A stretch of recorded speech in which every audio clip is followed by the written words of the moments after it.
All right, good evening, everybody.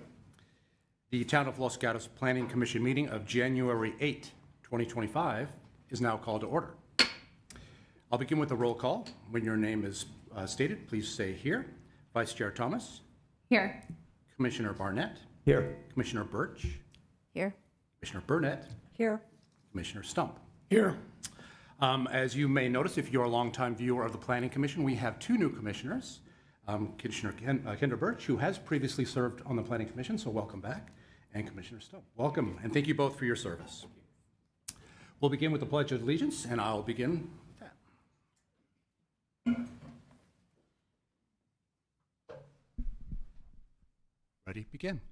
I pledge allegiance to the flag of the United States of America and to the republic for which it stands, one nation, under God, indivisible, with liberty and justice for all.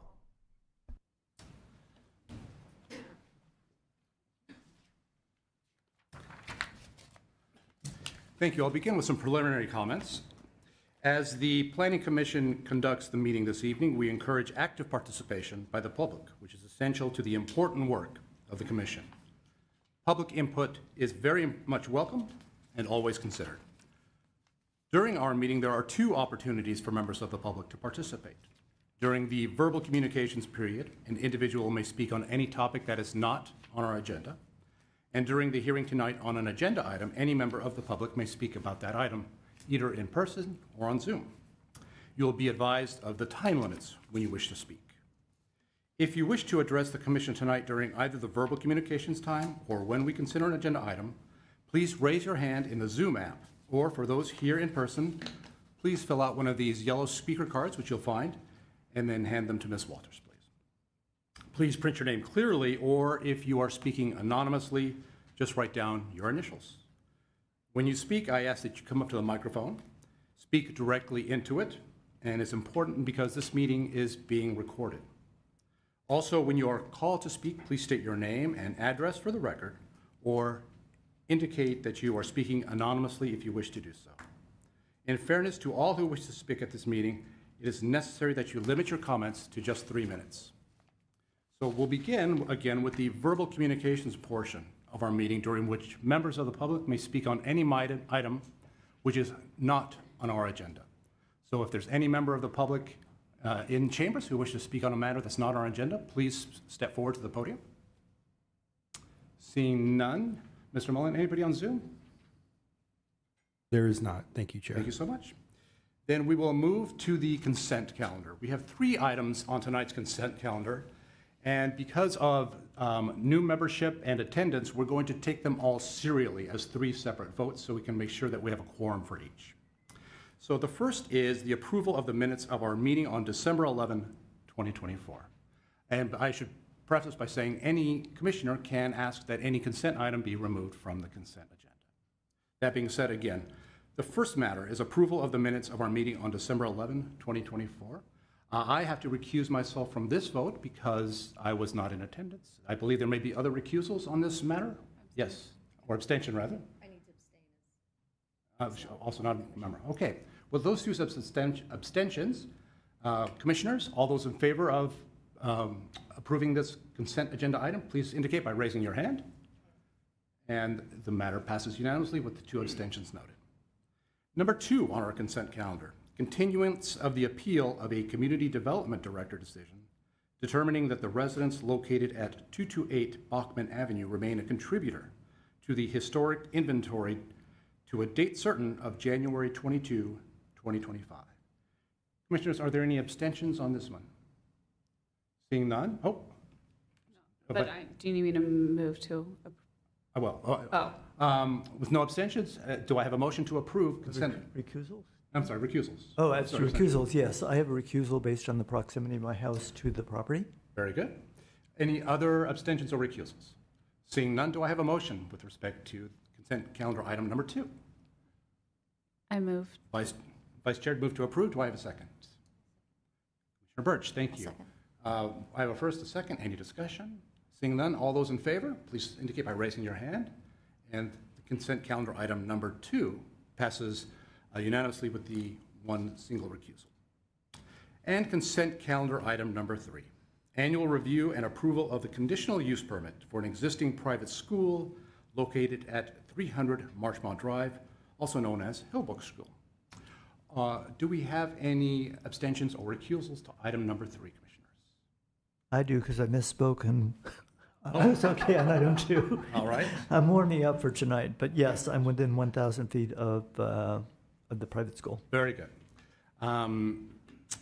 Any other abstentions or recusals? Then do I have a motion, Commissioners, with respect to consent calendar item number 3? So moved. Thank you. Do I have a second? And I have a second. I have a first and a second. Any discussion? Commissioners, then by a show of hands, all those in favor of the motion, please indicate. Thank you. And the motion passes unanimously with 1 recusal/abstention. Thank you. That now moves us to the public hearing portion of our calendar. We have 4 items this evening. Item number 4. Before we proceed, I believe there is a recusal on this matter. Vice Chair? Yes, I live within the radius, so I will be recusing myself. Very good. And I'm going to leave, so someone come and get me when you guys I forgot it was the first one. Okay.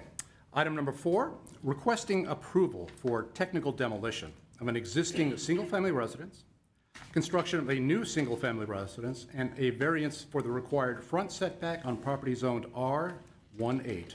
Property is located at 16590 Garden Lane, APN 424-19-054. Architecture and Site Application S-24-049, and Variance Application V-24-002. The project is categorically exempt pursuant to CEQA Guidelines 15303 for new construction. The property owner and applicant is Sunayana Betty. First of all, Commissioners, by a show of hands, can I see those who have visited the property? Thank you. And are there any disclosures on this item? We already have 1 recusal, so I'll take that in. Ms. Walters, I believe you have the staff report. Great. Good evening, Chair, Vice Chair, and Planning Commissioners. Erin Walters, Senior Planner. Before you this evening is a request for an approval of technical demolition of an existing single-family residence and construction of a new single-family residence, and a variance required for the front setback at the subject site located at 16590 Garden Lane. In August of 2023, the building permit was issued for a 1,000-square-foot addition and remodel to the existing 1-story residence at the subject site. In July of 2024, it was brought to planning's attention that more than 50% of the exterior walls and framing had been removed without notification and proper procedure prior to removal. That constitutes an unlawful demolition per town code and the signed demolition affidavit that's found in attachment 6. A stop work order was issued for the building permit, and the applicant applied for an application for architecture and site application for the technical demolition. Due to the approved building permit project that resulted in the technical demolition, the project is now subject to a 10-foot public right-of-way at the front of the home. And so the applicant is also requesting a variance from the town code for a reduced front yard setback of 16 feet 1 inch where 25 feet is required for the zone. The applicants provided a letter of justification in Exhibit 7. The applicant does request to maintain that established front facade setback of the residence because the project is currently under construction.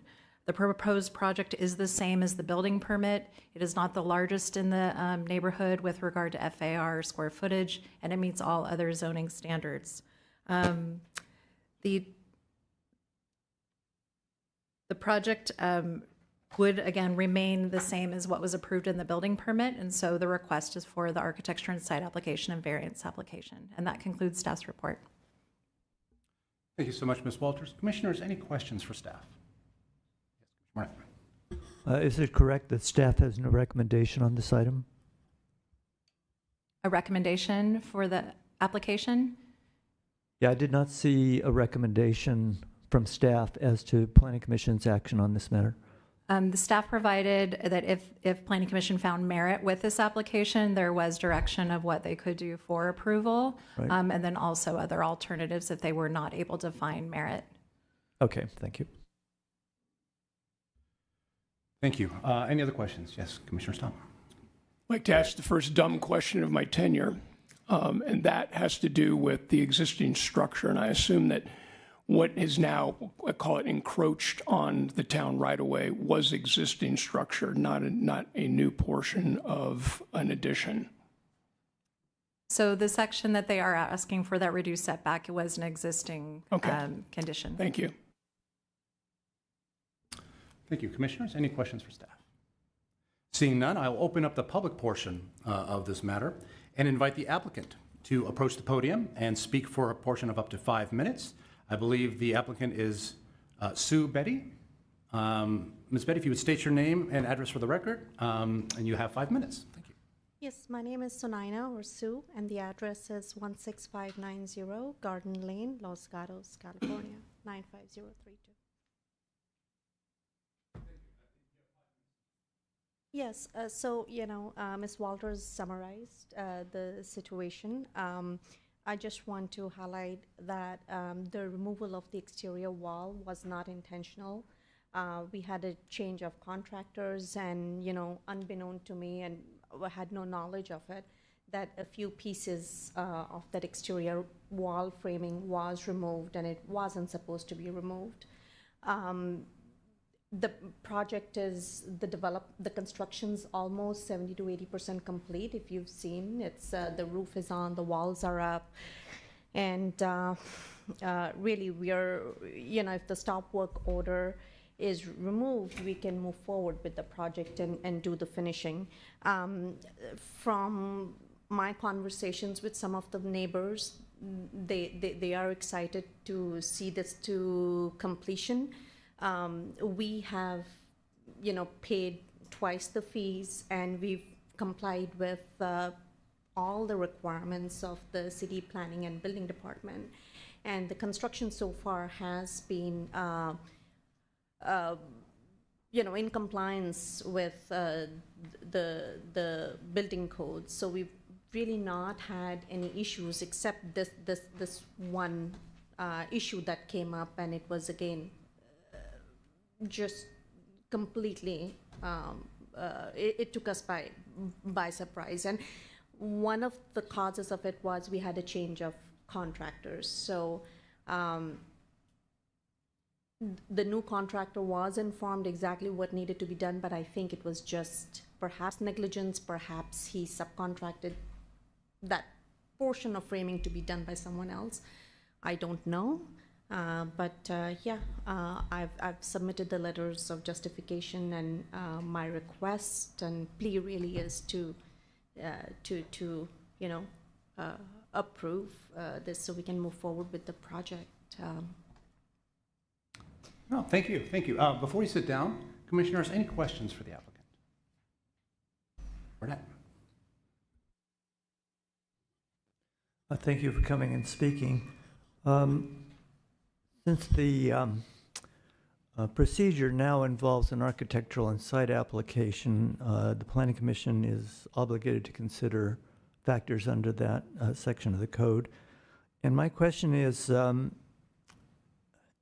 would you justify the square footage, which is significantly larger than all of the other neighborhoods except for the two-story at 16,570, and the highest FAR, in other words, square footage of residence against the size of the lot?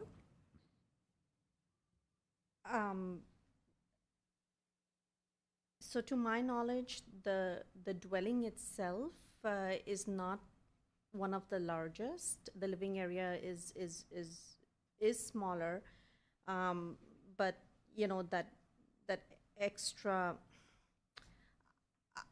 I don't know. Had I known this was going to happen, I would have submitted plans that would comply with the current setbacks. The original plans were submitted based on the existing structure, the dwelling, and we didn't move that. We just added to it. So, I really don't have a good answer. I understand your answer, and I appreciate it. Thank you very much. Thank you. Commissioners, any other questions for the applicant? No, thank you very much. You may be seated. Thank you. We've also received a second card from a member of the audience, Tony Jeans. If you wish to be heard on item number 4, please approach, and you'll have up to 3 minutes to speak, Mr. Jeans. Thank you. Tony Jeans, I'm a mere passerby on this one, and the reason I'm here talking now is the next item, which I'm the applicant for, has the same issue of a front setback. So I thought I'd drive by and see why you were had another front setback issue on the same agenda night.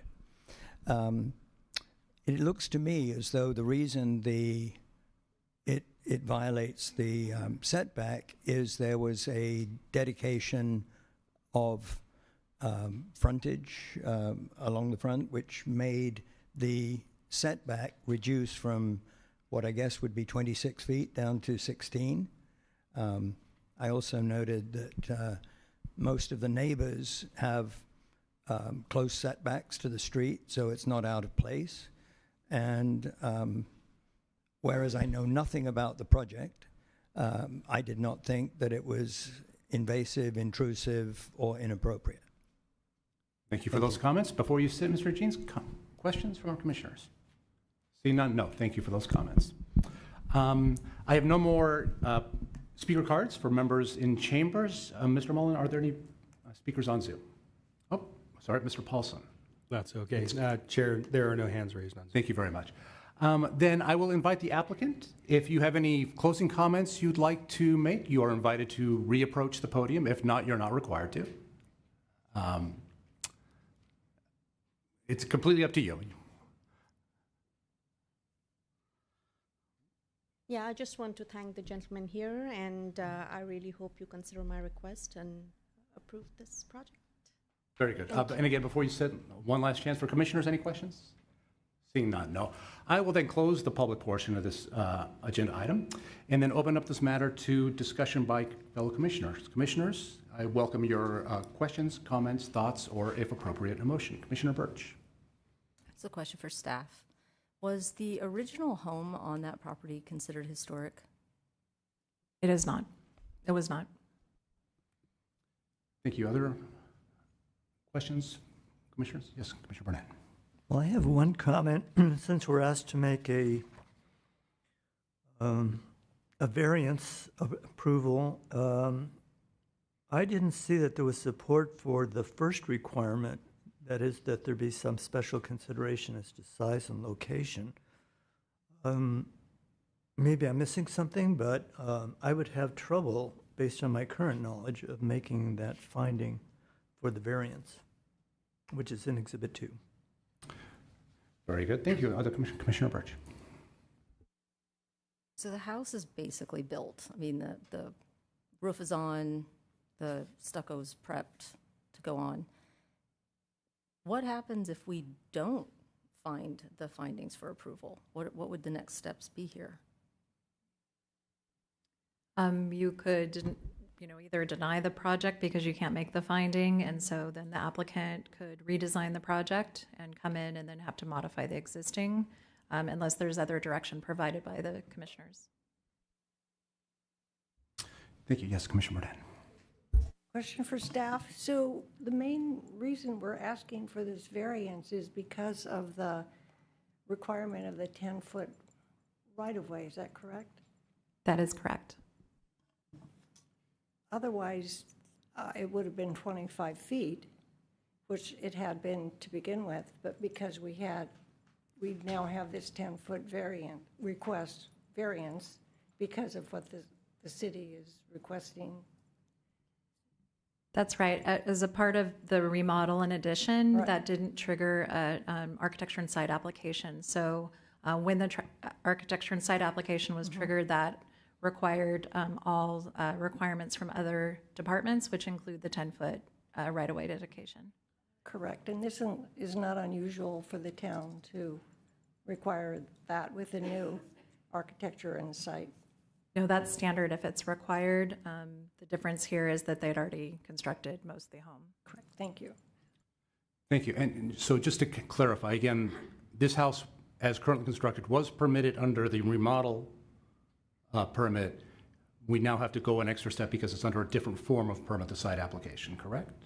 That is correct, Okay. because the town code says if you demolish more than 50% of existing framing, then it requires a different permitting Further. process. And to a second point, Professor Jean's comments that he noted there was other homes on that street within the setback. Is that an accurate statement? Or encroaching upon the setback, rather? The property, if you're facing the property to the left has not had to provide a dedication. The other two properties to the right have, so their property is actually, would be in line with this new dedication that's happening. So does that answer your question? It does. Thank you. Commissioners, any other questions or comments? No? Any further discussion? I'll just state my viewpoints. This seems to me to be one where we're kind of caught in a difficult situation. We started out with Project A and we're ending up with Project B. And I'm loath to grant relief if I feel the applicant's done something wrong to get here. But it seems to me that there is some perhaps excusable circumstances in this one with the change of the contractor. And so I find, at least in my view, the applicant here has clean hands, and I don't see a great harm in granting the relief requested, since it's only the variance really on the front setback that's being asked for. So given kind of the extenuating circumstances of this case, I would grant applicant's request in this case, but that's just my view. I look forward to yours. Yes, Commissioner Stump. I wholeheartedly agree with your statement. Thank you. Other commissioners? Yes, Commissioner Burnett. Yes, I agree as well. Thank you. Yep, Commissioner Burnett. In my opinion, the Planning Commission does not have jurisdiction to grant the variance because it cannot make the finding required in Exhibit 2 as to the lot configuration or other special circumstance. So that's a concern to me, and I'm very sensitive to the fact that this would be a tremendous economic burden on the owner, but I also think we have to abide by the zoning code.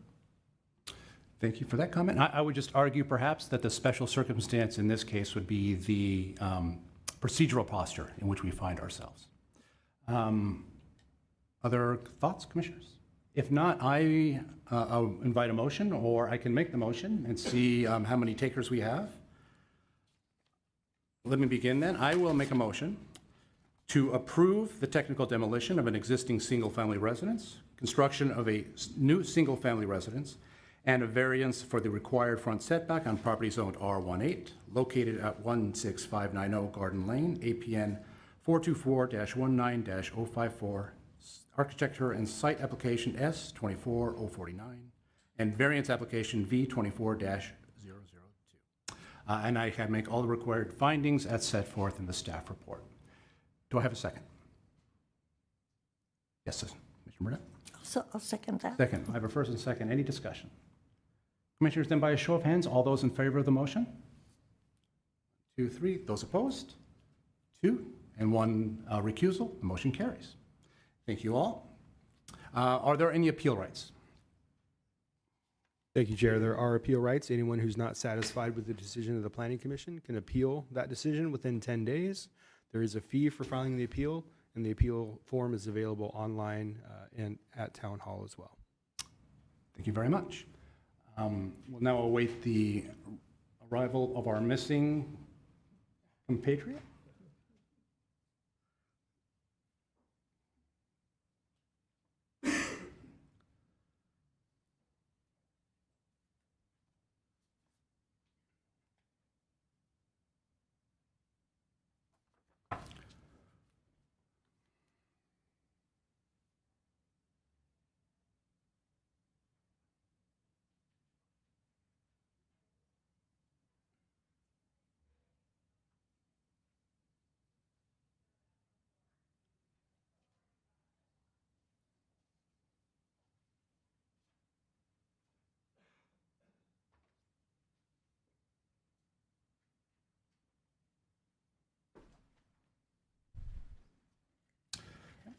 Very good. Okay, let's now move to agenda item number 5.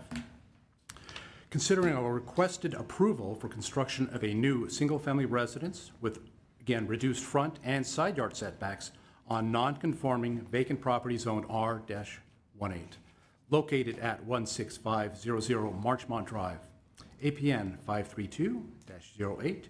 The project is categorically exempt pursuant to CEQA guidelines 15303. This is new construction. Property owner Ahmad Shamsodani, Elam Eshragi, and Mirad Alipur. And I apologize for those mispronunciations as well as all the others I'll make this evening. The applicant is Tony Jeans. First, commissioners, by a show of hands, can I see those that have visited the property? Thank you. And are there any recusals or disclosures on this matter? Seeing none. Mr. Nathan, I believe you are making the staff report this evening. That's right. Thank you, Chair. Good evening, Commissioners. Before you is an architectural site application for the construction of a new residence on a non-conforming vacant lot created through an SB9 urban lot split with reduced front and side yard setback on a property zone R18 at 16500 Marchmont Drive. The applicant proposes a 1,468 square foot single-story residence with an attached 510 square foot garage, 1,080 square feet below grade square footage, and 512 square foot basement level ADU. The ADU will be processed under a separate permit and is not the subject of this architectural site application. On January 10th, 2024, an urban lot split under SB9 was approved, splitting a 12,426 square foot lot into two parcels. A 7,310 square foot lot with a 1,950 square foot single-story dwelling, and the subject property, which is a 5,116 square foot vacant lot, thus creating two non-conforming lots. The proposed residence includes a front setback of 16 feet, where 25 feet is required, and a side setback of 6 feet, where 8 feet is required. The R1 zone requires a minimum lot size of 8,000 square feet and a minimum lot width of 60 feet. The subject property is only 5,116 square feet with a lot width of 54 feet. Therefore, the subject property is non-conforming regarding to lot size and lot width. As specified in the staff report, the proposed project meets the technical requirement of the town's code for floor area, building coverage, parking, and height. The project is being referred to the Planning Commission to consider whether the reduced setback are consistent with other homes in the immediate neighborhood. This concludes staff's presentation, and the staff will be happy to answer any question you may have. Thank you for that report. Commissioners, any questions for staff on item number 5? Seeing none, I will open up the public portion of this matter. We have 3 cards for persons in chambers who wish to be heard. Mr. Jeans, I believe you are speaking on behalf of the applicant. If you would approach the podium again, sir, and you will have up to 5 minutes to speak.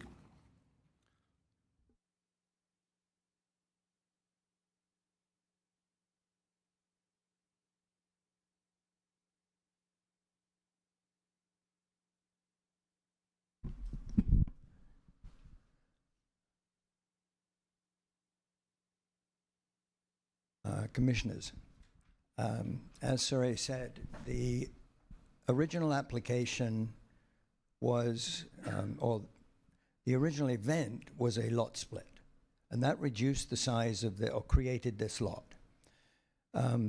The homeowner decided to continue with an SB9 application for the house.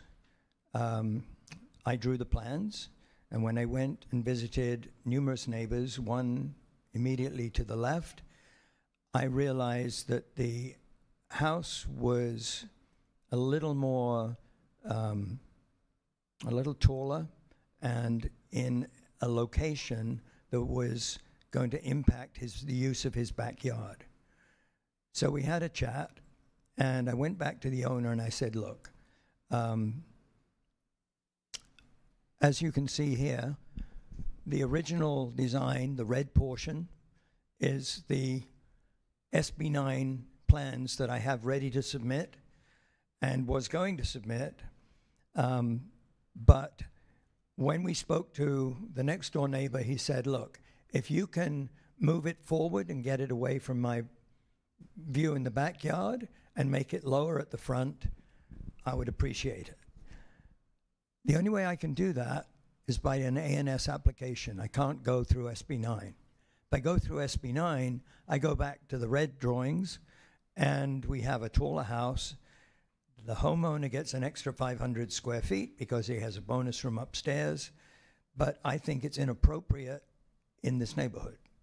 So I'm here in an unusual situation asking you to do something that is uncommon. I'd like to go to the next one. I don't think it requires a variance. I think it requires a look at compatibility with the neighborhood. These are neighborhood homes, and they are all in terms of distance from high-low between 8, 18, 15 feet, and they're close to high-low. They front on other streets, so it's not their true front setback.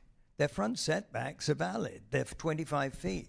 But when you go along high-low, you're looking at a whole row of homes that are very close. And we slid this house forward to make it compatible with the alignment of neighboring homes, and that's what I'd like you to give serious consideration to. There is nowhere on high-low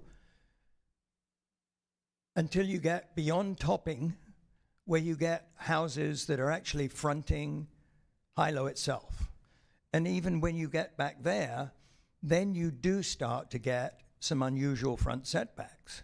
Some of the setbacks beyond Topping on high-low are 8 feet, 16 feet, 20 feet. So it's not uncommon on the street. It's just there is no high-low address beyond Topping.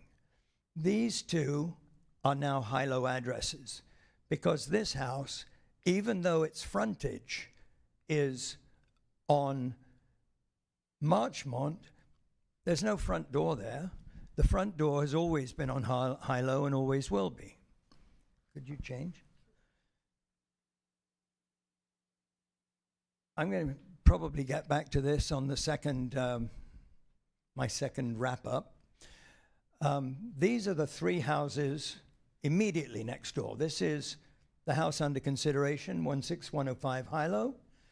This is 16701 on the corner. Its true frontage is 25 feet here, but along High-Low, it's 15 feet. We're proposing 16. Round the corner, Cardinal, as you go round the corner, it's 12 feet frontage on that location. So what I'm asking for is not a variance, but I'm asking for you to look at creating a compatible neighborhood with conforming setbacks along that side. One of the benefits of not doing SB9 for the town is you get new street frontage. With SB9, you can't request it. So the street frontage would be improved with the rolled curb extended further down. There are not a lot of other benefits that the town has.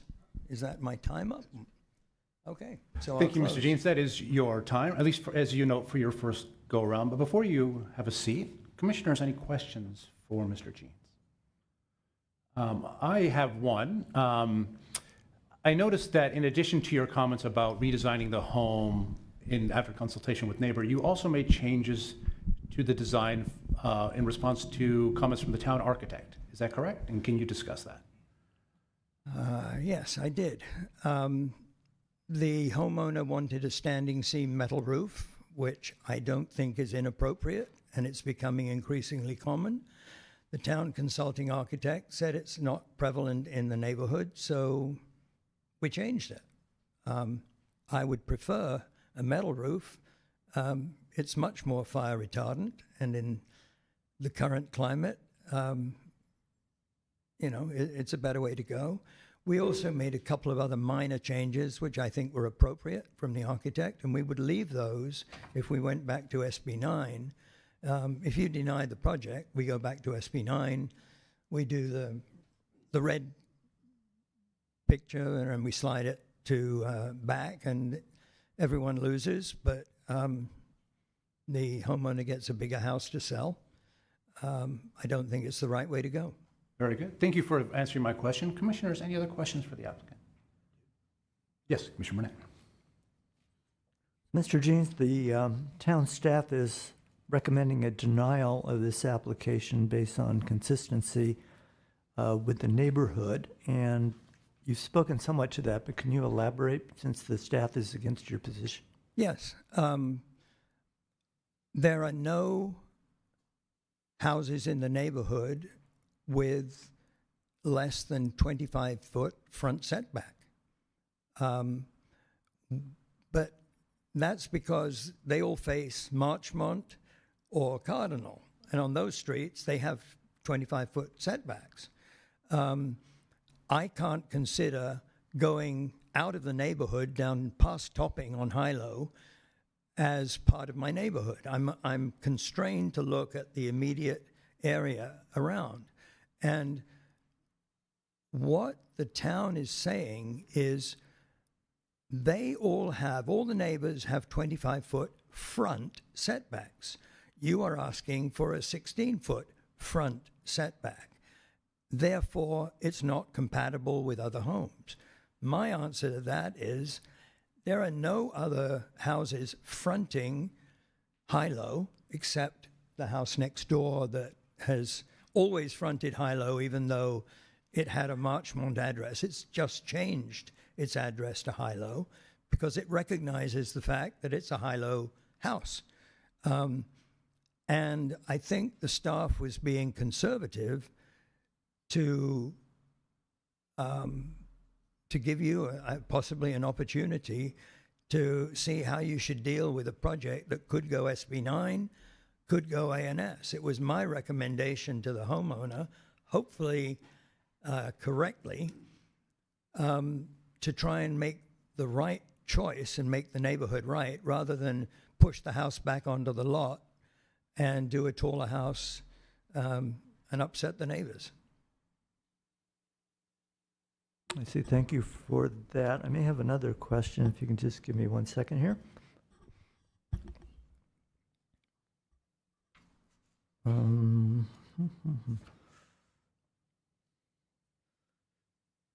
Well, it was known when the SB 9 lot split occurred that this would be a non-conforming property, right?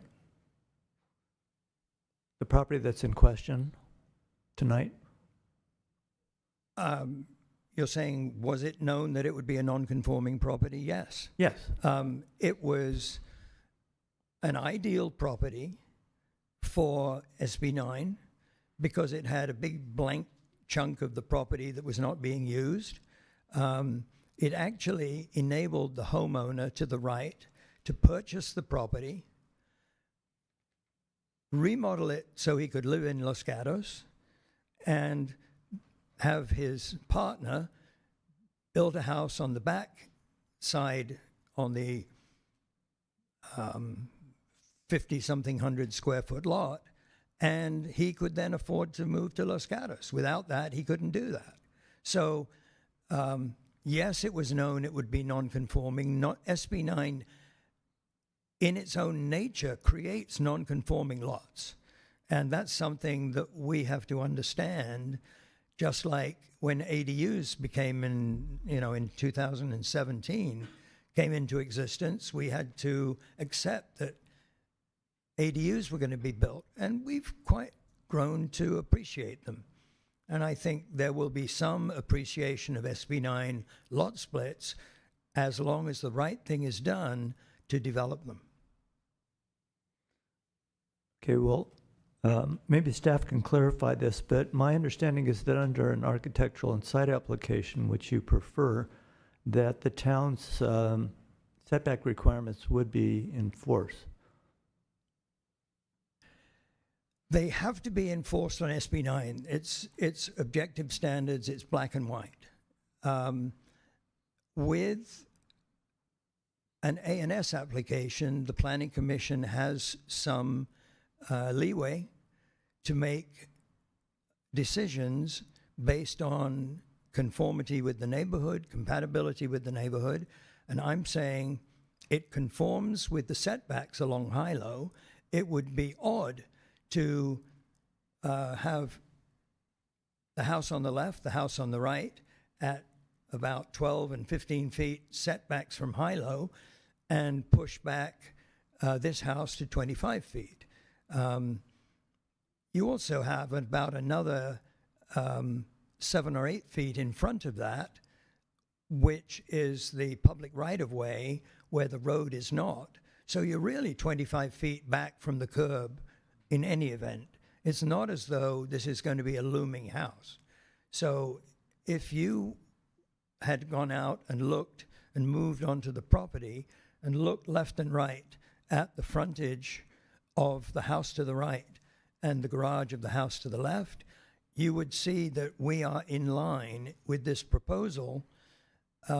If we have to go back to SB 9, we have to push it back about 9 feet to go from 16 to 25. We'll put back the second story so that the homeowner can recover, or a bonus room over the garage. And we'll get a standing seam metal roof, which I'm not averse to anyway, but that's neither here nor there. Thank you for that. That's a complete answer. I appreciate it. Thank you. Yes, Commissioner Burnett. Yes, and thank you for coming tonight. First of all, I want to really appreciate you looking into what the neighbors would like you to do, to make a redesign under the architecture and site application rather than using the SB 9. I also appreciate that you are taking into consideration our town architect's recommendations, and that's great for you to do that. So I just wanted to, I'm feeling that what you're requesting is compatible with the neighborhood. I mean, the home is located in such a position that it's really the frontage is not, it's not out of line where the house is located. I think that's what I felt, and I think the owner actually has a lot to be thanked for because it's cost him an extra $60,000 to go through the process to go to A&S, and about a 5-month delay. So hopefully you will be able to find a way to approve this, and we can move forward and keep the neighbors happy, and I think make a better project. Thank you. Commissioners, any questions for the applicant? No, you'll have an opportunity at the end to address us again. Thank you for your comments. Thank you. We do have 2 speaker cards from members of the public. And again, apologies to pronunciation continue. Merdad Gap, if you would approach, and you'll have up to 3 minutes to speak after stating your name and address for the record. Good evening, everybody. My name is Merdad Alipur. My current address is 957 Blossom Hill Road, Los Gatos. I have been the resident of Los Gatos since 2006. And the property that is under the remodeling is located at the right side of the new construction, new proposed property. And I would like to support the way that it's proposed for 2 main reasons. The first reason, as Tony mentioned, the front of the proposed property is aligned with the entrance of my property. It makes the houses to be in the same line as together. The second reason is the way that Tony has designed the new property, it cleared the backyard of my property. So the end of the house ends with the end of my house. So the entire backyard, which is not that big, is going to be clear. If it's rejected, 2 things is going to happen. If you drive in the high-low, you see one property on the left, then you're going to see one property jogging way down, and then my property is on the corner, is going to stand out. I don't like to stand out that much, especially for the house in the corner. The second reason is when the property goes to back, half of my backyard is going to be blocked. It's going to cause view issue, which is not that much of a big deal. But in the fall till end of winter, the shade of the new property is going to come to the backyard. And I have been in the remodeling property several times, and I'm looking at all these proposed situations. I'm looking at the sun, basically, except morning, the property and the backyard is going to be under the shade of the new proposed property, which is a really, really big deal. I have 2 kids, and I have been in Los Gatos since 2006. It's a beautiful city. I understand the law. I'm supporting the laws, and I'm practicing Title 24 for the last 18 years. In my consulting, I have a business in Los Gatos. I'm supporting Los Gatos and town of Los Gatos and all the laws and regulations. But we also need to make sure it's sustainable, not just following the law, sustainable for the neighborhoods, the shape, the alignment, left neighborhood, right neighborhood, and all the agendas that Tony talked about. Thank you for those comments. Before you sit down, sir, commissioners, any questions? None. Thank you. Thank you. We have one more member of the public who wishes to be heard on this matter, Todd Harris. Mr. Harris, if you'll approach and state your name and address for the record, please. Sure. My name is Todd Harris. I live on 159 Cardinal Lane, the property directly behind the proposed property. First of all, I want to thank Mr. Jeans and this family that are building this new home directly in front of our house or behind our house. They've gone to great lengths to work with the neighborhood, work with people that are close to me. We've lived in this home for 15 years. The initial proposal of the SB 9 home was going to obstruct our view. Tony realized that right away and decided to bring the structure down and slightly forward. Bringing the property forward also increases our privacy. The homes on the SB 9 project bring the windows closer to our back bedroom and then also away from some established landscaping that creates some privacy for the windows that are proposed on the front setback, the shorter setback. So I strongly support the new structure for that reason. I also think it'd look a little funny if a house were jetting back 25 feet when all the other properties are, 15 to 12 feet away from the side of Hilo. All of the homes that are facing that side of Silo, that area of Hilo are side lots, not front lots. So you're going to have one front lot 25 feet behind if you follow the SB 9 rule. So it sounds kind of strange. We're just visually looking at it that way. So thank you for your time. Thank you, sir. And before you sit down, commissioners, any questions for the speaker? None? Thank you very much. Yeah, and thanks again to Mr. Jean and the proposed developers. Wonderful. Mr. Jeans, I'm sorry, before we go, I have no other yellow cards. Are there any speakers on Zoom who wish to be heard on item number 5? There are no hands raised on Zoom. Thank you so much. Then, Mr. Jeans, you'll have an additional 3 minutes to speak. I sense you didn't cover all the points in your first allotment, so if there's anything else you wish to cover, now would be the time.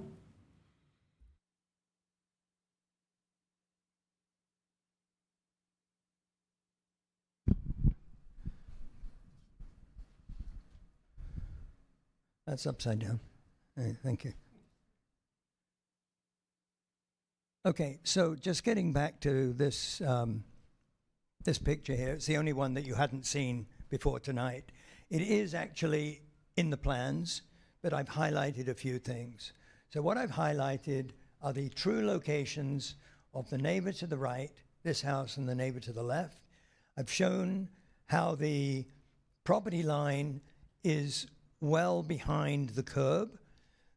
This is a rolled curb. It finishes here, and the existing street frontage goes along here. That's the edge of pavement running around. There's no rolled curb here. It's just straight frontage to street. What we are doing with the A&S application is extending that across. We don't have to do that, but if we don't do it, then we pay into the kitty. I think it is appropriate. Half of the neighbors, by the way, like the idea of widening that section of the street. The other half didn't like it because they say people rush around there trying to get to Hillbrook when they're late, and we want them to slow down. So, you know, I'm just being neutral on this one. I'm telling you what I found out when I was speaking to neighbors. So here is this house here with its 25-foot frontage on Hilo. So this is why it has frontage of 25 feet, even though its front entrance, its front door, every aspect of this house, except for the garage, screams, here's the front. So I think those are the things that I wanted to point out here. And as you know, Hilo is a weird street.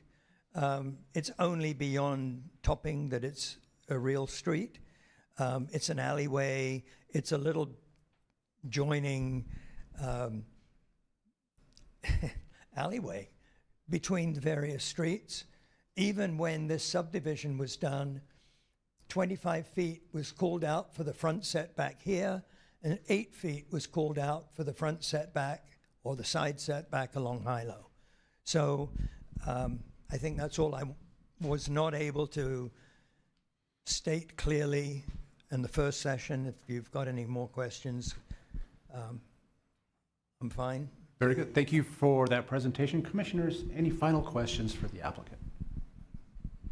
Seeing none, thank you, sir, for your comments, and you may be seated. Thank you. I'll now close the public portion of this matter and open this up to discussion by commissioners for questions, comments, thoughts, or, if appropriate, a motion. Commissioner Birch. So SB 9 does tend to create these unusual lots. It's just the nature of the beast. And we do find sometimes variances when there are extenuating circumstances, such as a non-conforming lot, and then the need to build a home in a way that it allows the privacy of the neighbors. I don't find, after walking up and down Hilo and around the corner and everything, I actually agree it's in line with the adjacent homes. This is an unusual location. There's a lot of things about this that are just unusual. I personally have no issue in supporting the application. Thank you for those comments, commissioners. I'm going to join in my fellow commissioners' thoughts. This strikes me as an anomaly in that if we adhere to the strict letter of the law, we're actually causing more harm to the neighborhood than we are. I think in this case, the applicant has generously agreed to set the house so it affects the neighbors to the least, and has worked, as we've noted, with the consulting architect on those changes. So I think the alternative that's presented to us is a better fit for everyone. And I think it would be a disservice to decline the request. Commissioners, Commissioner Burnett. I'm in agreement with the prior speakers from the commission. I think in this case, the setback extension, unlike the prior one, does fit the requirements of 2910-263 in that it's a non-conforming lot in size, and the setbacks are compatible with the neighborhood, notwithstanding the staff's recommendation. Thank you. Vice Chair.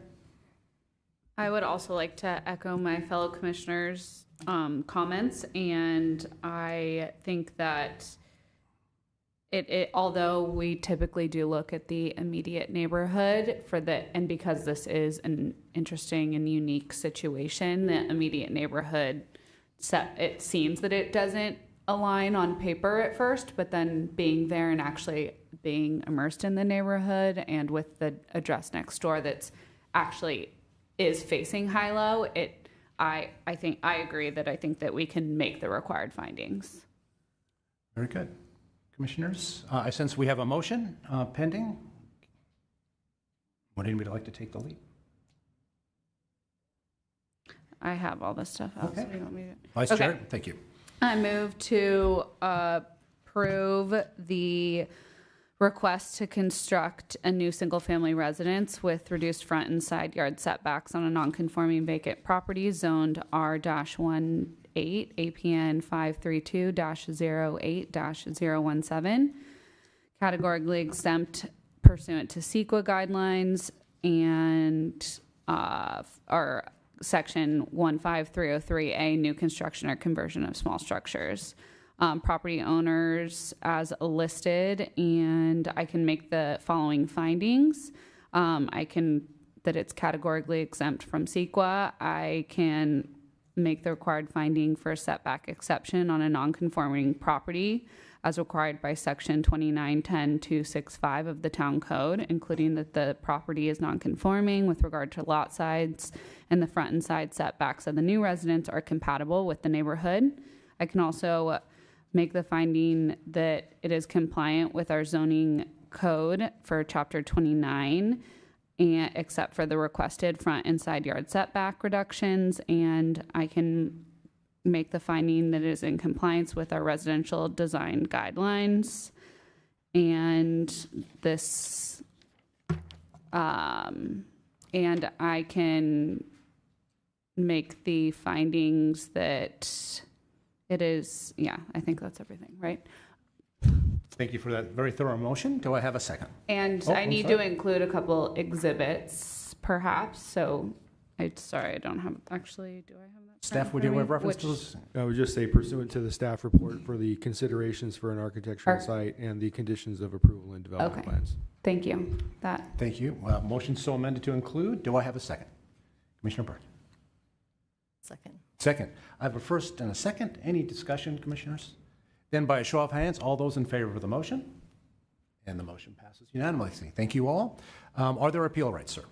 Yes, thank you, Chair. So there are appeal rights. Anyone who's not satisfied with the decision can appeal that decision to the town council. Their appeal must be filed within 10 days. There is a fee for filing the appeal, and the forms are available online and at Town Hall. Thank you so much. Okay, moving on to now item number 6. We are asked to consider an appeal of a community development director's decision to deny a request to remove a pre-1941 property from the Historic Resources Inventory on Property Zone R-18. Property is located at 55 Ellenwood Avenue, APN 510-19-010. The project is categorically exempt pursuant to CEQA Section 15061 sub B sub 3. The request for review PHST-24-020. Property owner Pooja Gol, applicant Melina Padilla, and Vishal Jain. First of all, commissioners, from a show of hands, can I see those that have visited the property? Thank you. And are there any disclosures? Commissioner Burnett. Yes, thank you. I do have a disclosure. The property of 55 Ellenwood is within 1,000-foot radius of my property, but more than 500 feet. I can confirm that this project would not change any of the following for my property: development potential, income producing potential, highest and best use character by substantially altering traffic levels, intensity of use, parking, view, privacy, noise levels, or air quality, or market value. Thank you for that disclosure. And just to confirm with town attorney, with this disclosure and the new HPC rules, it is appropriate for Commissioner Burnett to remain on.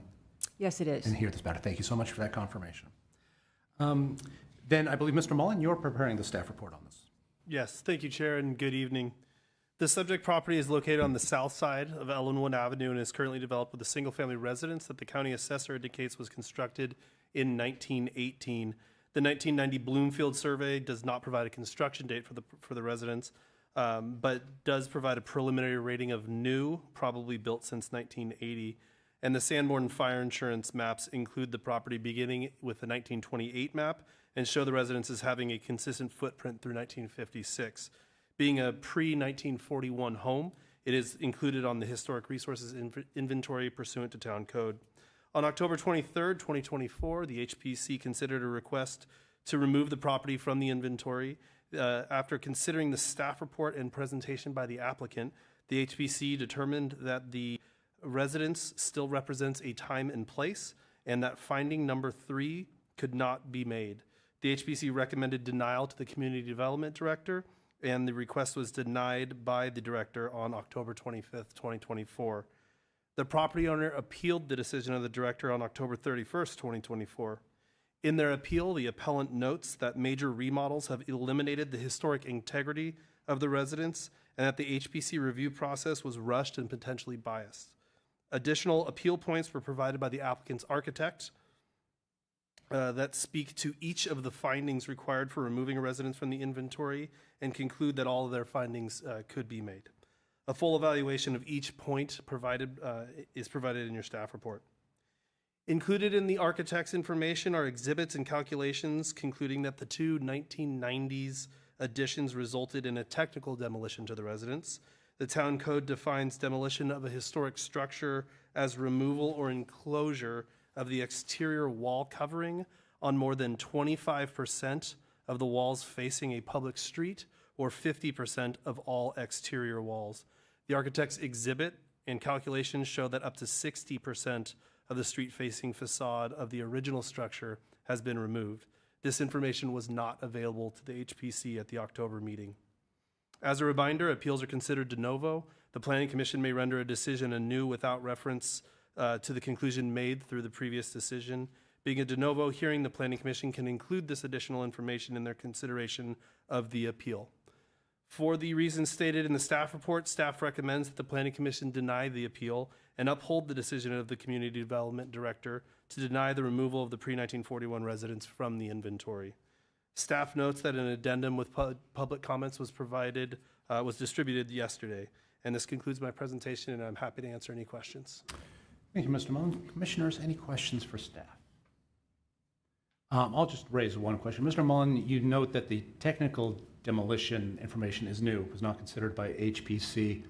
And I think you described for us what a technical demolition is. What is the impact of a technical demolition on a historic resources examination? Thank you for that question. The town code is silent as to a binary reaction to discovering that historic residence was technically demolished. I think the typical process, through my experience with the Historic Preservation Committee over the last 8 years, is that the technical demolition justifies removal from the inventory since it does impact the integrity of the residence. Yes, Commissioner Birch. Is this home in a historic neighborhood, a historically designated neighborhood? Thank you for that question. This is not in one of the adopted historic neighborhood, historic districts. Thank you. Any other questions for staff? No? I'll then open the matter up to public comments. I have a number of speaker cards tonight. We'll begin with the applicant. I have what appear to be 3 cards for speakers on behalf of the applicant. Peter Horan, Bess Weissman, and Wallace Lynn. I will invite 1, 2, or 3 of you to just come forward to speak with a proviso that you have 5 minutes for the entire group to speak. Hi, I'm Bess Worsema, Studio 3.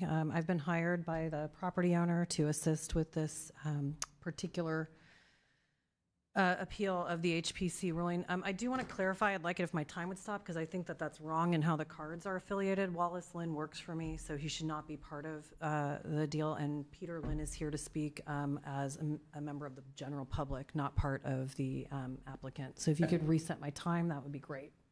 Very good. Sean, could we start with my 3rd slide? I'm just going to click through a few things pretty quickly. I actually believe that this appeal is all about the simple fact that, frankly, the HPC findings were made on feelings and not fact.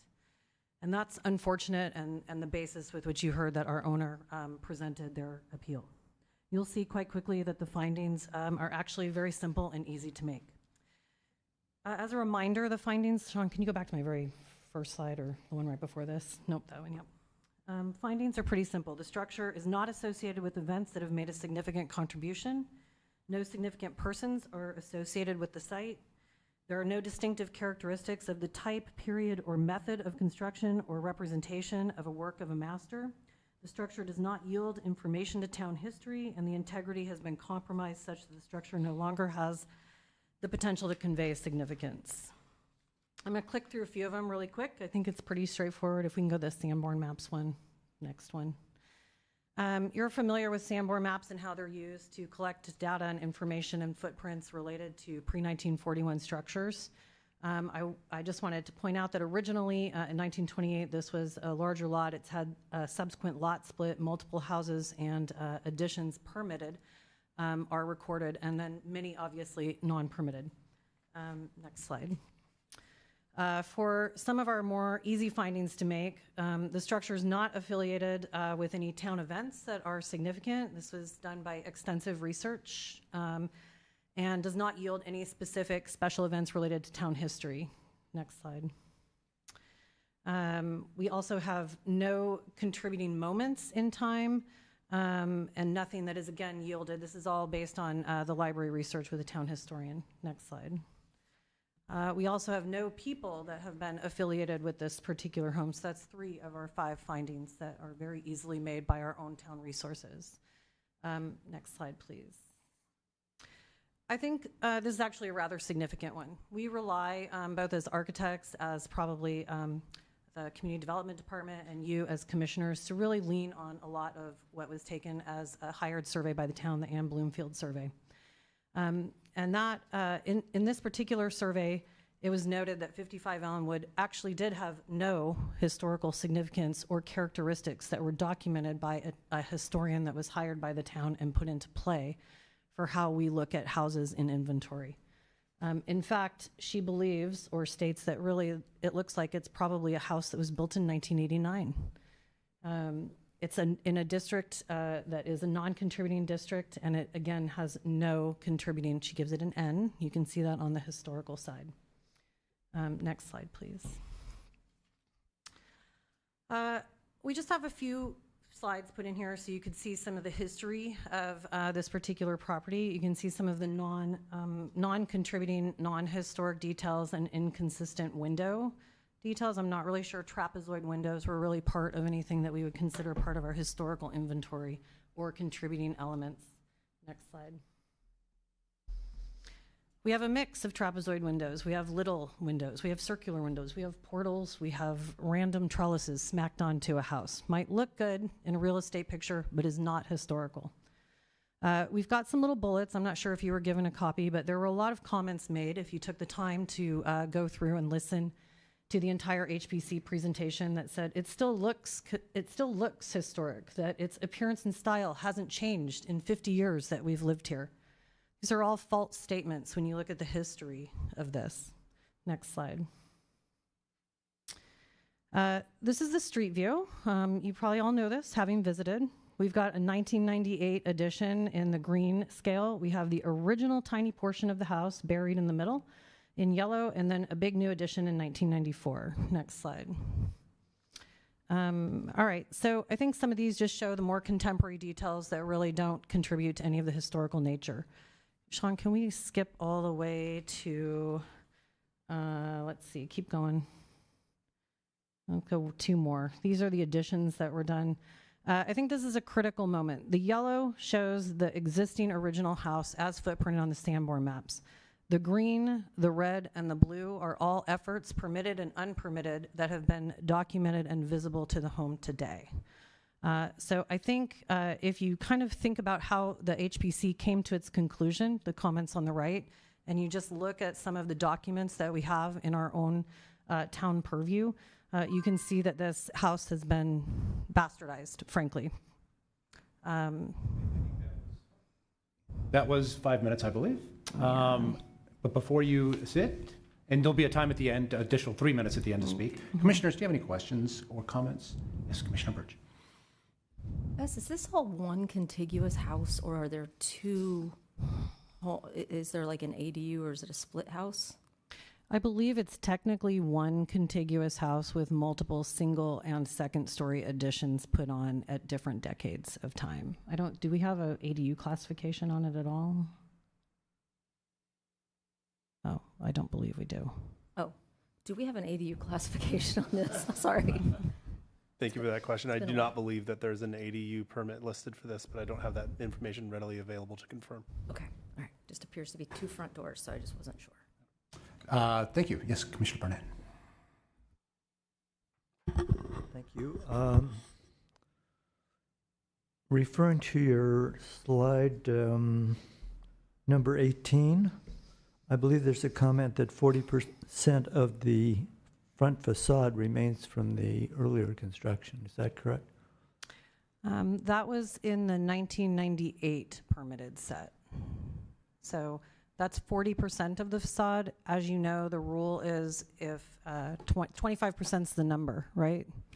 And you can see that if you look at this, the 40%, the original little tiny yellow portion in the middle, has been completely encumbered by the other additions on it.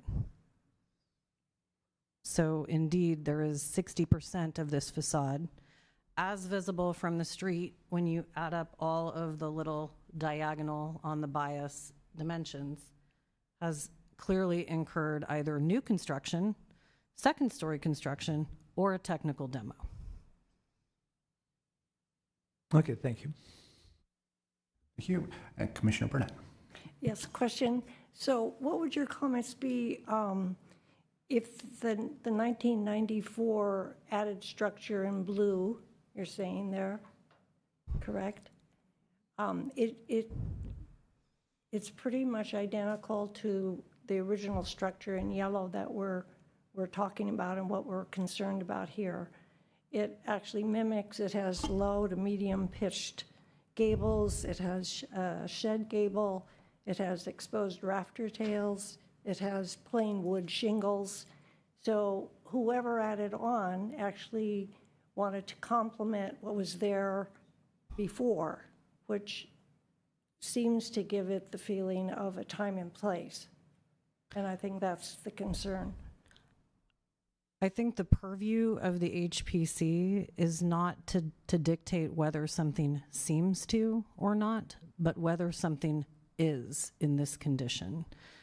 We're asking to be removed from the historical resources. We're not talking about a remodel or an addition or any proposed work at this time. I agree, matching some building materials can be a good way to make something feel like it's fitting in. But if you look at a lot of the details on those portions of the home, they don't necessarily actually match the historical conditions of the house. I'm pretty sure we wouldn't have trapezoid windows. We wouldn't have a wall of trellis that's making an entire wall with no windows except for little tiny transoms. That would not be actually considered good or historical design. It's the side of a house. It just happens to match materials, nothing else. That does not make it historical, nor does it make it relevant, nor does it make it good design. Thank you for that. Taking it out of the historic inventory does not mean you cannot add on or build. It means to keep the basic feeling and characteristic of what's there now. It does, and there's a process for that in an ARC and site application that then may or may not go to HPC, but that is not the purview right now that is being discussed for this particular moment in time on this property. Even staff has suggested that it's clear that this property incurred a technical demo in the 90s. It wouldn't be part of the purview then. Okay, thank you. Your question's been answered. Thank you so much. Any other questions, commissioners? No, thank you very much. Next speaker, Peter Horel. And again, my understanding is speaking as an individual, not as the applicant. You, sir, you have 3 minutes, please. Yes, Peter Horan. I'm the resident owner of the house immediately across the street from the property. I also sent a little paper review for you to have our history. Been at the house where I live since '78, so that's about 45 years. I've seen everything that's gone on with the house. The house has gone through major construction during my tenure. I, of course, did some remodels across the street at the same time. I think I finished mine about 1993, and I was noticing a little work over there, but I was busy with my own. But there was no historical stops for me to do anything, and now all of a sudden there's historical stops for this house, which has had changes to itself not having any character at all to what the old houses were. My experience was these houses are very old. When I hit mine, yes, I had 2x3 redwood studs. I had lath and plaster. And of course, over there, I kind of noticed they had the same, and it was on mud sill instead of regular grade beam foundations. So I know that old house was pretty old. They had to do a lot of work to repair it. They did, and I was busy with my own. So it had additions from Lee and Mary Belden, and then from our next owners that were there, and then of course Pooja and Vishal have taken it over now. They just want to make it habitable. They want to make it safe with a siding that works, that's not fire, because those shingles are fire. I was there in the fire about when they came over from Lexington Reservoir in '96 or something like that. It was scary. Everything we do to keep our houses safe. I was up on the roof with a hose and I was watching the houses, those flames coming across. So I think what they're asking for is very reasonable. They're trying to change the fascia of the house to make it a little more fireproof. They want a house that they can live in. And then they didn't want an ADU on it. I don't have an ADU on mine. We're very good neighbors, and I think that they should be allowed to do what they're trying to do. Make it habitable, a little more livable, and make the outside a little more safe. A lot of vegetation around our area. What they're asking for is prudent. It's right for the area. It matches the neighborhood. The next house over will have the same stucco siding. It's correct. And I've been across that house for 45 years. I like what they're doing. I don't see any problem with it at all. Thank you, sir, for your comments. Before you sit down, commissioners, any questions for the speaker? Seeing none, thank you so much. Next speaker card I have, Wallace Lynn. Again, speaking not as an individual, he's part of the applicant team. So we'll reserve that until later.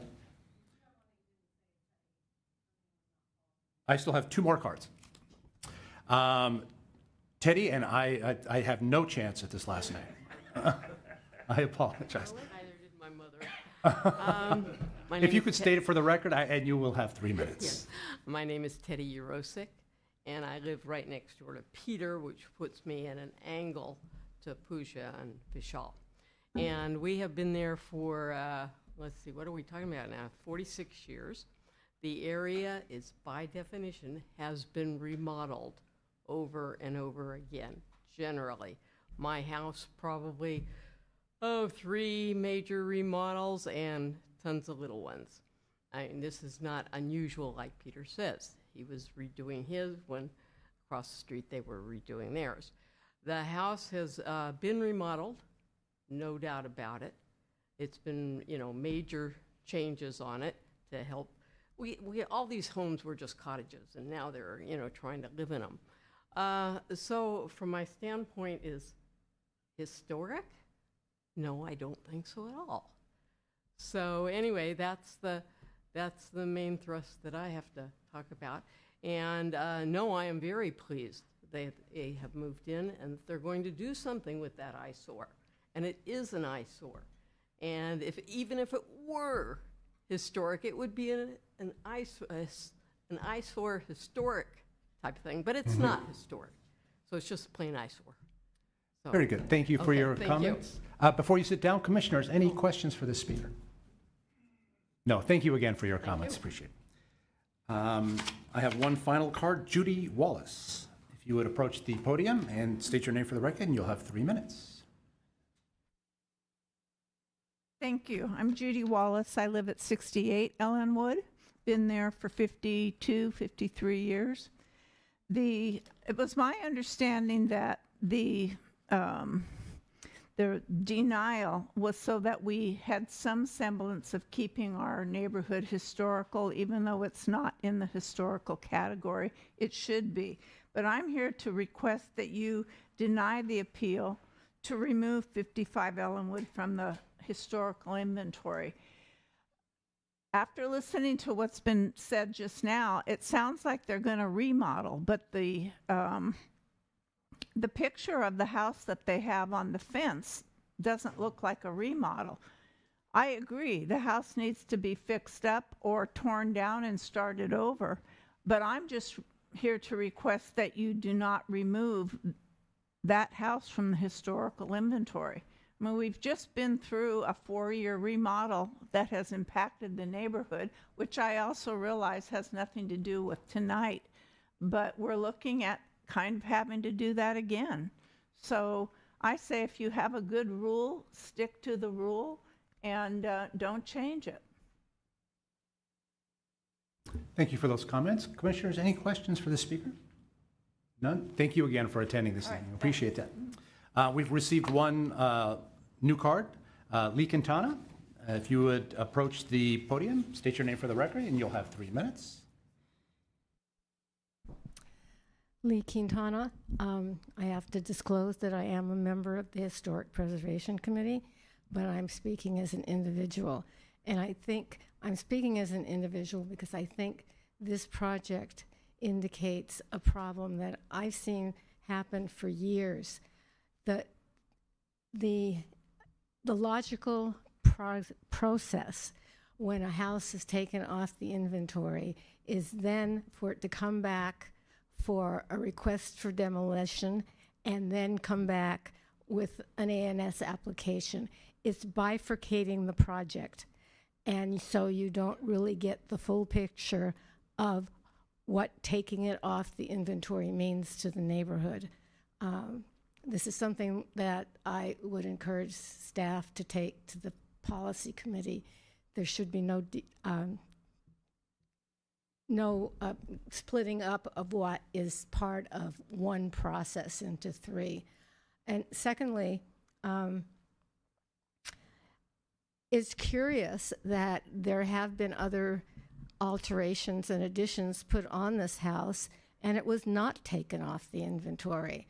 So that's another reason to suggest that perhaps it should stay on the inventory until we actually know what's going to happen with it. Thank you. Oh, one last thing. Our general plan talks about how houses have changed over time. That's what's happened with this house. It's changed over time. And yet, in my opinion, personal opinion, I still see the house, the bones of the house that were there when I first moved to Los Gatos over 40 years ago, when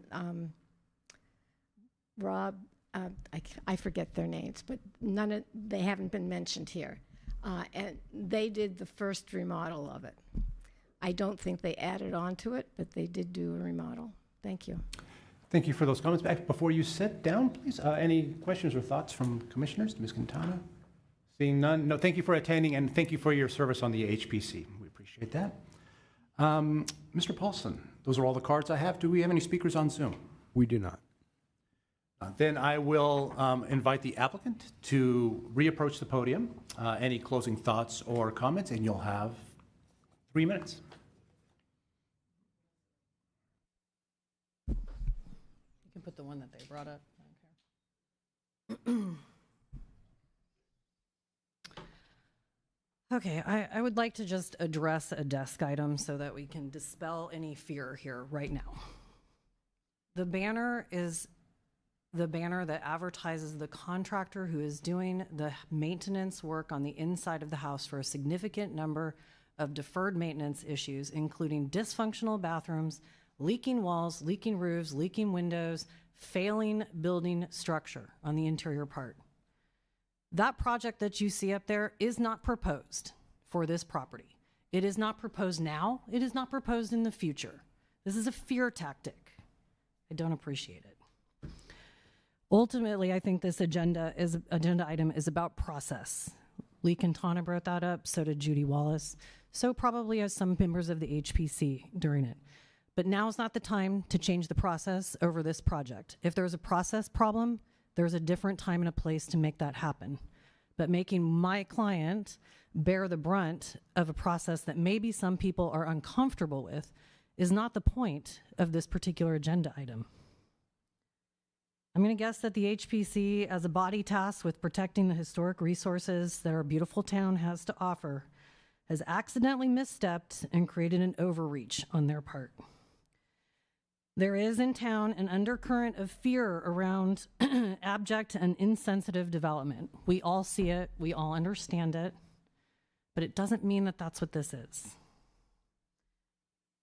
This home has clearly incurred a technical demo decades ago, multiple times with permitted applications, and should not be held hostage in fear of what could maybe be one day. We've clearly shown that the property actually exceeds all 5 of the findings that the HPC needs to make in order to remove something off of the historical resources inventory. Approving our appeal actually upholds the standards created by our community with regards to protecting our historical inventory. Approving our appeal is acting on fact and not fear, and I ask you to please vote accordingly. Thank you for those comments. Commissioners, any questions for the applicant? I have a question. We have a couple questions for you. What's the origin of the slide that you presented? Pardon? The origin of that slide? Yeah. That's in your desk item that was brought by Judy Wallace and the people that signed the little thing a day ago or whatever. I saw it tonight for the first time also. But who created it? I didn't create it. It's in your It's the banner on the front fence. It's in your desk item. We did not present that, but it's being presented as something that is even, I think, I don't remember who said it. I'm sorry, maybe Mrs. Wallace, you did. That everyone's worried that this is what they're getting out of this project. This is not what this application is about. There is no development project submitted for this application. You said that, I understand it, I appreciate it. I'm trying to figure out where it came from. I did see it in my packet. Sean? Through the chair. Yes. So that was included in Exhibit 10, which was submitted as public comments. The image that you're seeing on the screen now was included with those, with some signatures and a letter that is all included as Exhibit 10. These were received as public comments and forwarded under an addendum yesterday. Okay, thanks for that clarification. Thank you. Vice Chair, I think you had a question as well? Or? Thank you. Ms. Wordsma, can you just quickly reemphasize why you think that the structure has no historic significance with regards to number 3, the no distinctive characteristics or type, etc.? Can you move to the Anne Bloomfield slide, please? Well, I think the first thing we can look at is actually the Anne Bloomfield survey itself. Okay. Okay. Clearly, it states the project address.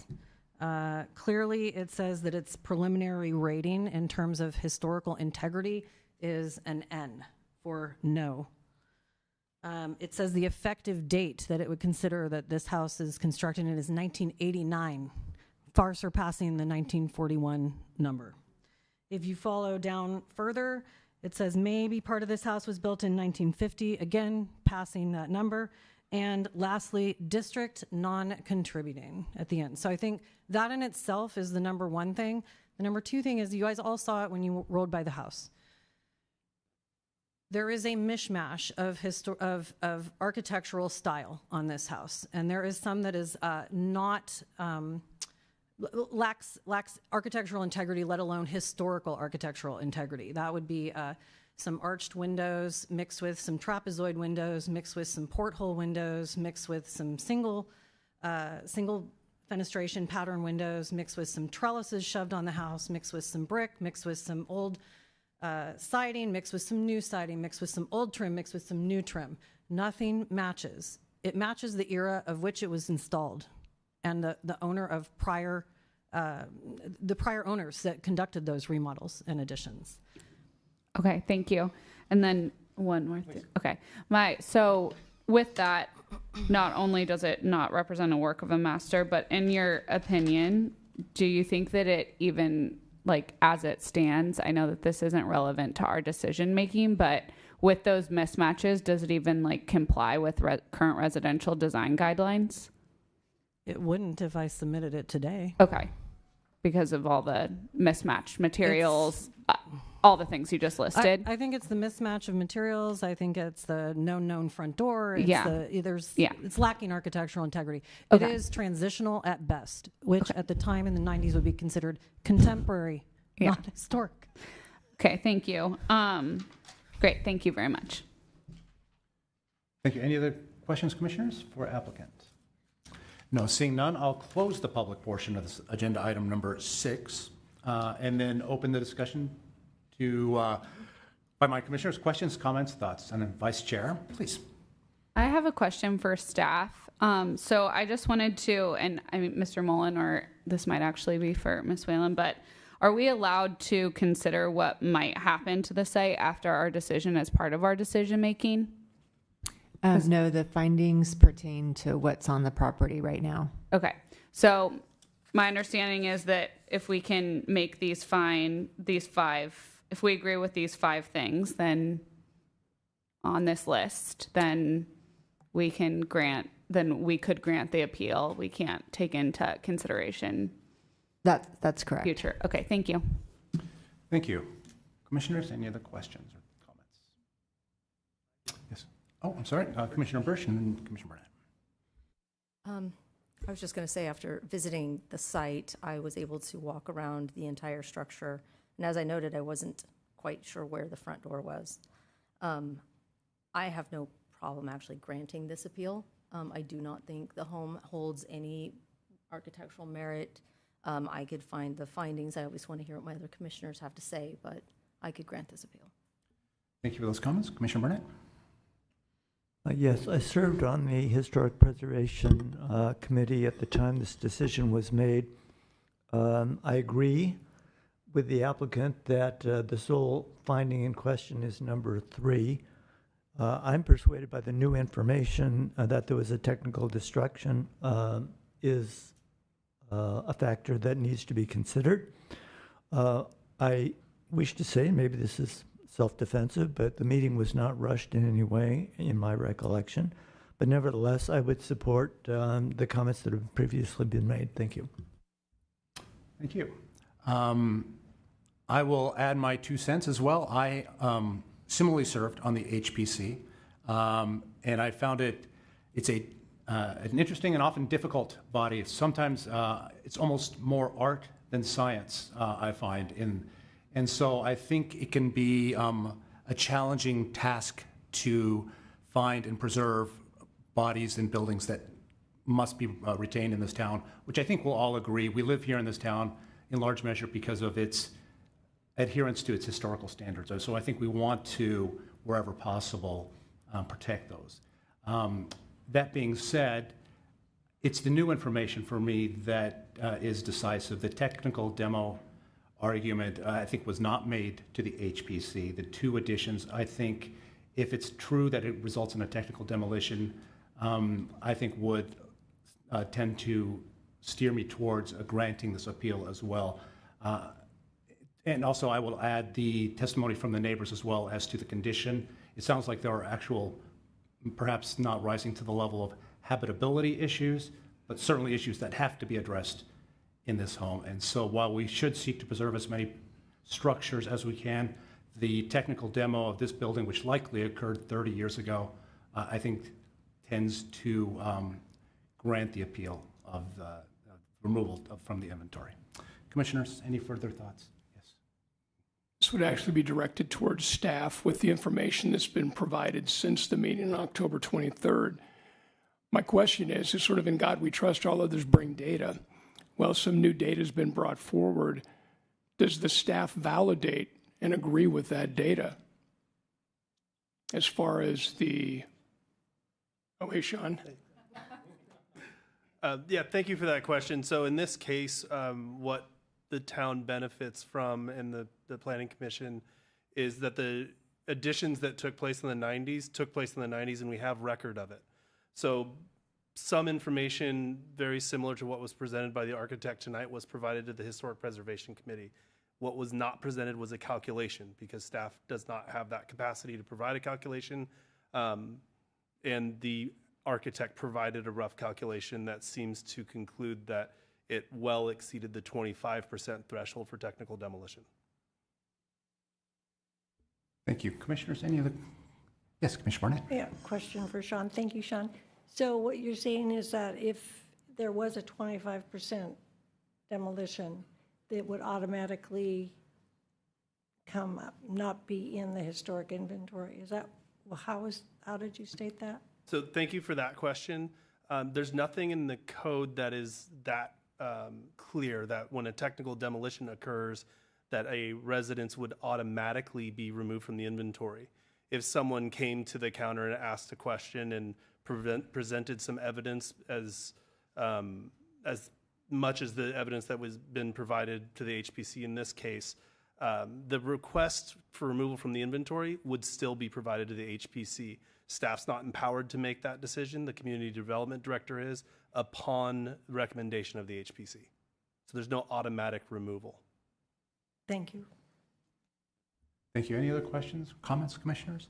I will add one, just again, not for this project, but I think a couple of speakers tonight have identified a hole in our process. That is, if we are going to permit the remodel or removal of historic homes, I would like to see a process where the substitute is incorporated into that process at the time of that request, so that we can see that a disruptive substitute structure is not placed onto that property. Again, I know it's not the purpose of tonight's meeting, but staff, for whatever worth you want to add to that, please do. I will go ahead then and make a motion.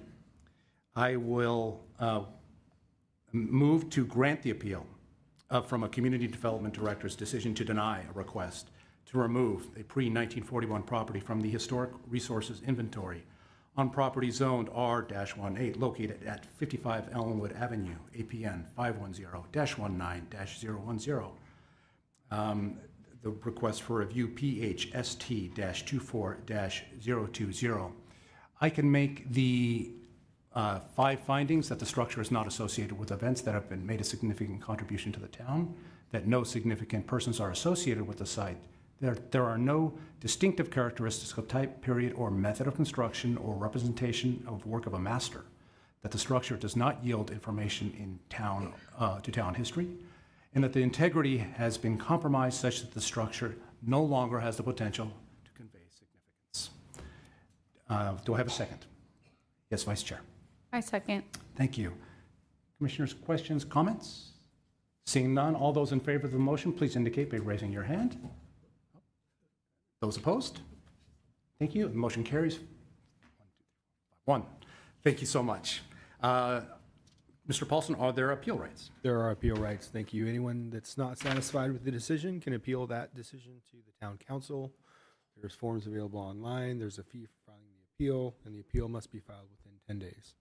Thank you so much. Moving on now to item number 7, the request for approval for construction of a new single-family residence with reduced side and rear yard setbacks, site improvements requiring a grading permit, and removal of large protected trees on non-conforming vacant property zoned R120, located at 45 Reservoir Road, APN 529-33-054. Architecture and Site Application S-22-048.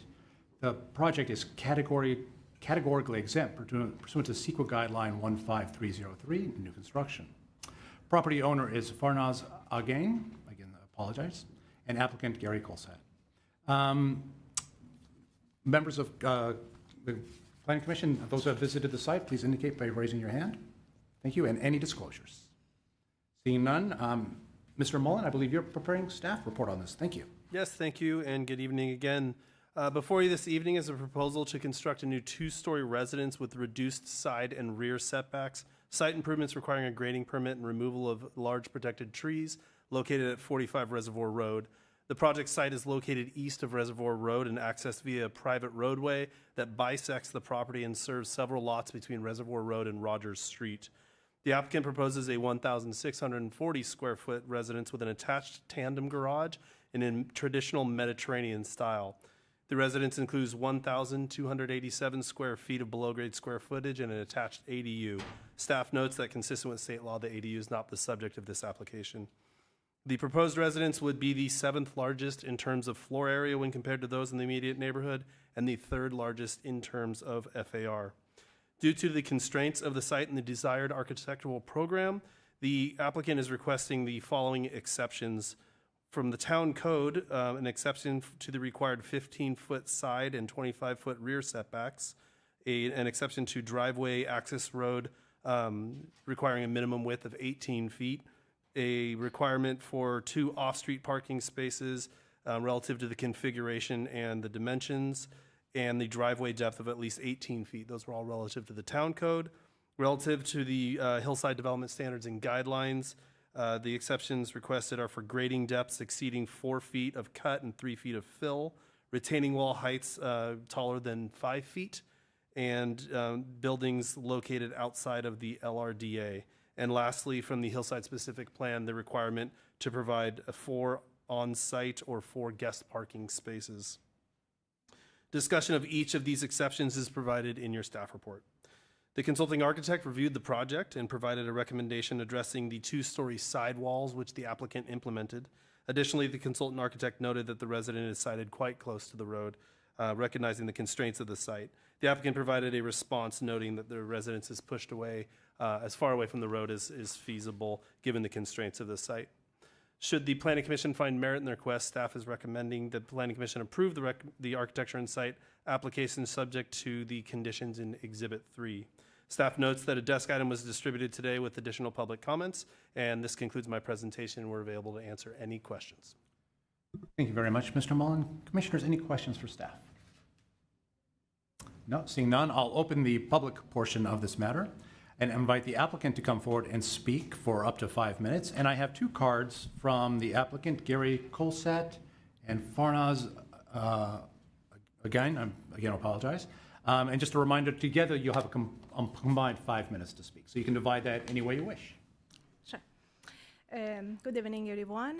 My name is Farnaz Agahyan, and I'm the owner of the property 45 Reservoir. I'm a color imaging scientist and working for the tech companies in Bay Area. My mom and I purchased this property in April 2022 with the hope of building our dream home where we can live together and support each other. We are a very close and a small family. It's just 2 of us.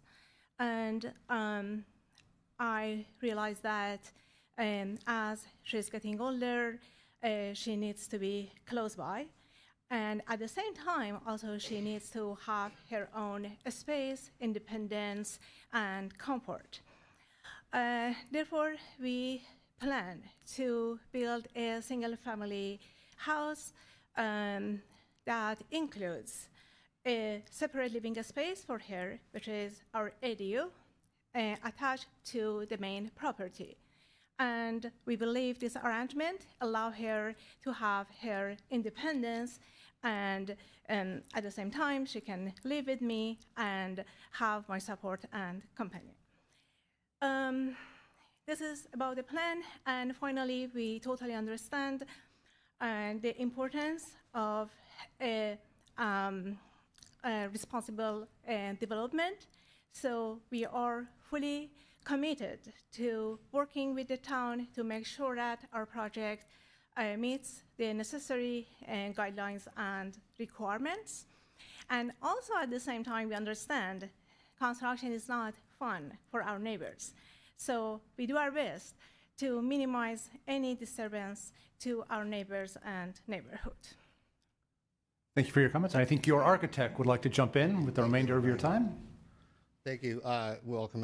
Good evening, everybody. I wanted to shout out John Mullen for doing such an excellent staff report, very detailed. It's a very difficult and complex project that we have here, as obviously it's a challenging site. I wanted to just briefly touch on a couple items. I think Sean described our design approach very well. Don't have much to add to that. But I do want to talk about a couple of the exceptions that we're asking for, in particular, the setbacks exceptions. This lot is 83 feet wide in a zone that requires a minimum of 100 feet. So if you look at the setbacks for an R120, it's 15 feet, which is 15%. What we're asking for is 14% of the width if it was in R110, which is more with the size of this is actually more applicable of this property. And so that just gives us a few extra feet, 2.5 to 3 feet of extra width on this house due to the narrowness of the lot. I also wanted to talk about the process. I'm running out of time here, but we tried very hard to avoid the fire truck turnaround. We had several submittals. We've been in here for 2 years now, working with the fire department. They just would not budge. We went to an AMMR process, and with that process, we were able to get fire clearance with the caveat that we put in this fire truck turnaround, which is why you have 15.5-foot tall walls. However, we see this as a community benefit in many ways. It makes the area safer. It will also save quite a bit of excavation off-haul. We can use all of that, all of the spoils from the excavation from the house that's benched into the hill and fill that thing, and that'll happen right away. So now we have construction staging, which we never had before. So now we have parking for 6 to 8 vehicles throughout the process, because it doesn't need to be for fire department until the very end. So that's a huge benefit that I think we need to do. I want to ask for one more exception. Is a kind of it's the trees that we're proposing to plant along between that wall and the property line. We're asking for the green giants or an Italian cypress or something like that. These are 50 to 55 feet away from the house, and so since we're in this hillside overlay, we have to abide by that. This is the only species of plant that we have that will reach 15 to 20 feet in 4 feet. Thank you for, so I'm asking for that. No, thank you for that presentation from both of you. And before you sit down, commissioners, yes, we have questions and comments for either speaker. Yes, Commissioner Burnett. Yes, thank you. You mentioned that you would use the soil from the house side for the fire pad that you want to build there. Is that correct? That's correct, yes. Now, is that so, you have to add additional, though? I mean, that, you can't really use that totally. Isn't there some additional fill that would have to be? There will still be some off-haul. Yes, there will be some export, but it's greatly reduced. And my design team is here, and for technical questions, I can refer to my civil engineer who can give us exact data on that if you want, but it is in the package. Yeah, it was my understanding that you can't totally use that kind of soil for what you propose for a fire pad, basically, but. If it's engineered properly, we've talked to our soils engineer about that, and it depends on how much, what the quality of the material is, but we're counting on that at this point until we know different. Okay, thank you. Commissioner Birch. I know you were a little rushed at the end, and so I was a little confused about the tree statement. Okay. Could you go back to that and explain it again? Yeah, I refer to the staff report, and it's in the section, it's not under the trees, but it's in the section under the retaining wall heights exceptions, and it's towards the end, and it's pointed out that these trees are outside of the 30-foot zone for residents to have, you have to use natives outside of 30 feet because this is in a hillside design overlay, right? It's not really a hillside property. It's not hillside zoning. So all of anybody else has these freedom to do what they want, but since we're having an application right now, we have to abide by that. I'm asking for that exception because we're trying to screen the wall for the neighbor down below, who's been very patient with us, actually, and granted us a water easement as well. But we also want to create something that's going to go a little bit taller than that. You know, we're going to have a guardrail at the edge of this wall for it's a vehicular guardrail. But we also realize that we're elevated and we might be looking down upon them. Not that anybody's going to be there, but there is that possibility. And so we'd like to get plants that grow 20, 24 feet tall. And the only thing that we have in our arsenal are non-natives. If you look at the complete list of the town's approved trees, none of them. Well, we have 4 feet, right? And even that, we're just barely making this fire truck turnaround work. So, yeah, that's why I'm asking for that exception. Thank you. I appreciate the explanation. Thank you. Yes, Commissioner Tom. Thanks for coming tonight. The question that I had back in May of 2023, you obviously met with one of the neighbors, the Paspas, and his takeaway was that the project is just oversized for this lot. And I'm sure you had some conversation with him. Was there any sort of outcome of that conversation, or was it just kind of agree to disagree that we need to do what we need to do, and the neighbor has his opinion about this being oversized for the lot? Thank you. Yeah, I think I would summarize that as agree to disagree. We have the house is 1,608, is under 1,800 square feet. It's not a large home by any means. We're only asking for slight exceptions into the side setbacks and one exception into the rear setback. And mostly that's because of the shape of the lot. It has a little kink to it. And that kink is where we need the rear setback exception. But it's our opinion that this is a fairly modest home, and that it's compatible size-wise. As Mr. Mullen has pointed out in this chart, it's certainly not the largest home in the area, and doesn't have the most FAR as well. And I believe that the neighbor has the exact same FAR and much a larger home. And it's also very visible. Everybody sees his home on a daily basis if you ever drive up and down Main Street. This house is really not going to be visible. Thank you. Yes, Commissioner Burnett. So, as I understand, the exceptions you're asking for with respect to setbacks are the rear and the side. But when I saw the property, the house appeared to be right at the road. Can you comment on that? Yeah, I'd love to. So the property goes all the way down past that access road that cuts across our property, and it goes all the way down to the lower fence, and that's where we're going to be building out the fire truck turnaround. So that is a private drive, and so there are no setbacks from that private drive. So we're well out of the front setback. Yeah.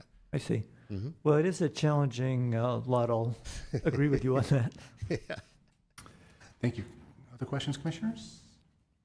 I'll just have two quick questions. First of all, I think it's implied in the packet and in your comments, but fire department has signed off on this project as currently designed. Is that correct? That's correct, or Okay. we wouldn't be here, right? Yeah.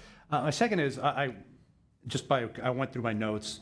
There are quite a few moving parts on this one. You've got the setback requests, the requests with respect to driveway, with respect to parking, driveway distance, grading depth, retaining walls, LRDA, guest parking, et cetera.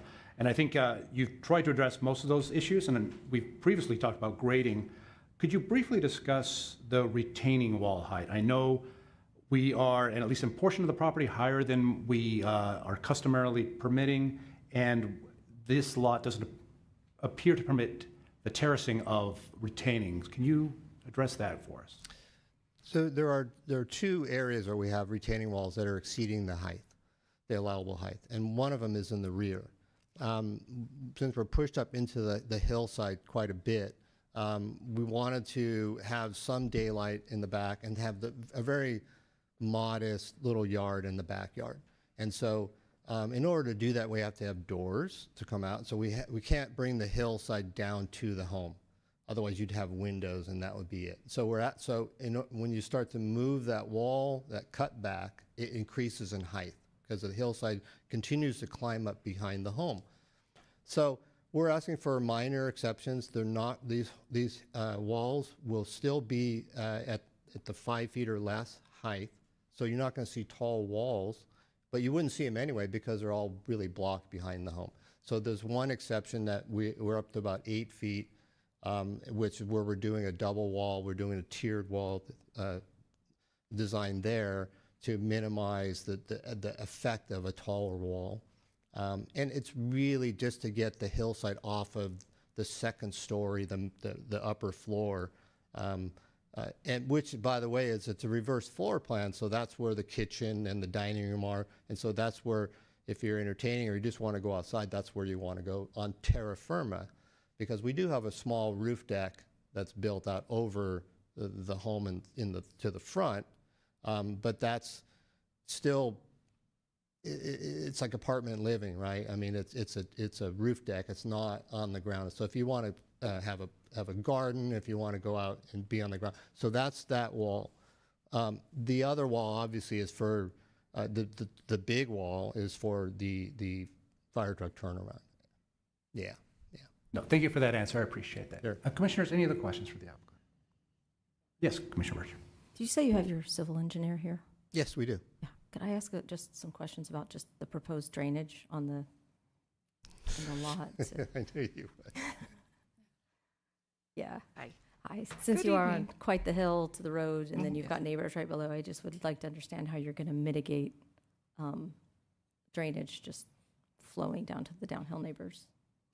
So below the roadway, we have an infiltration trench where the water will infiltrate into the ground to mitigate the pre-post flow rate and meet stormwater quality requirements.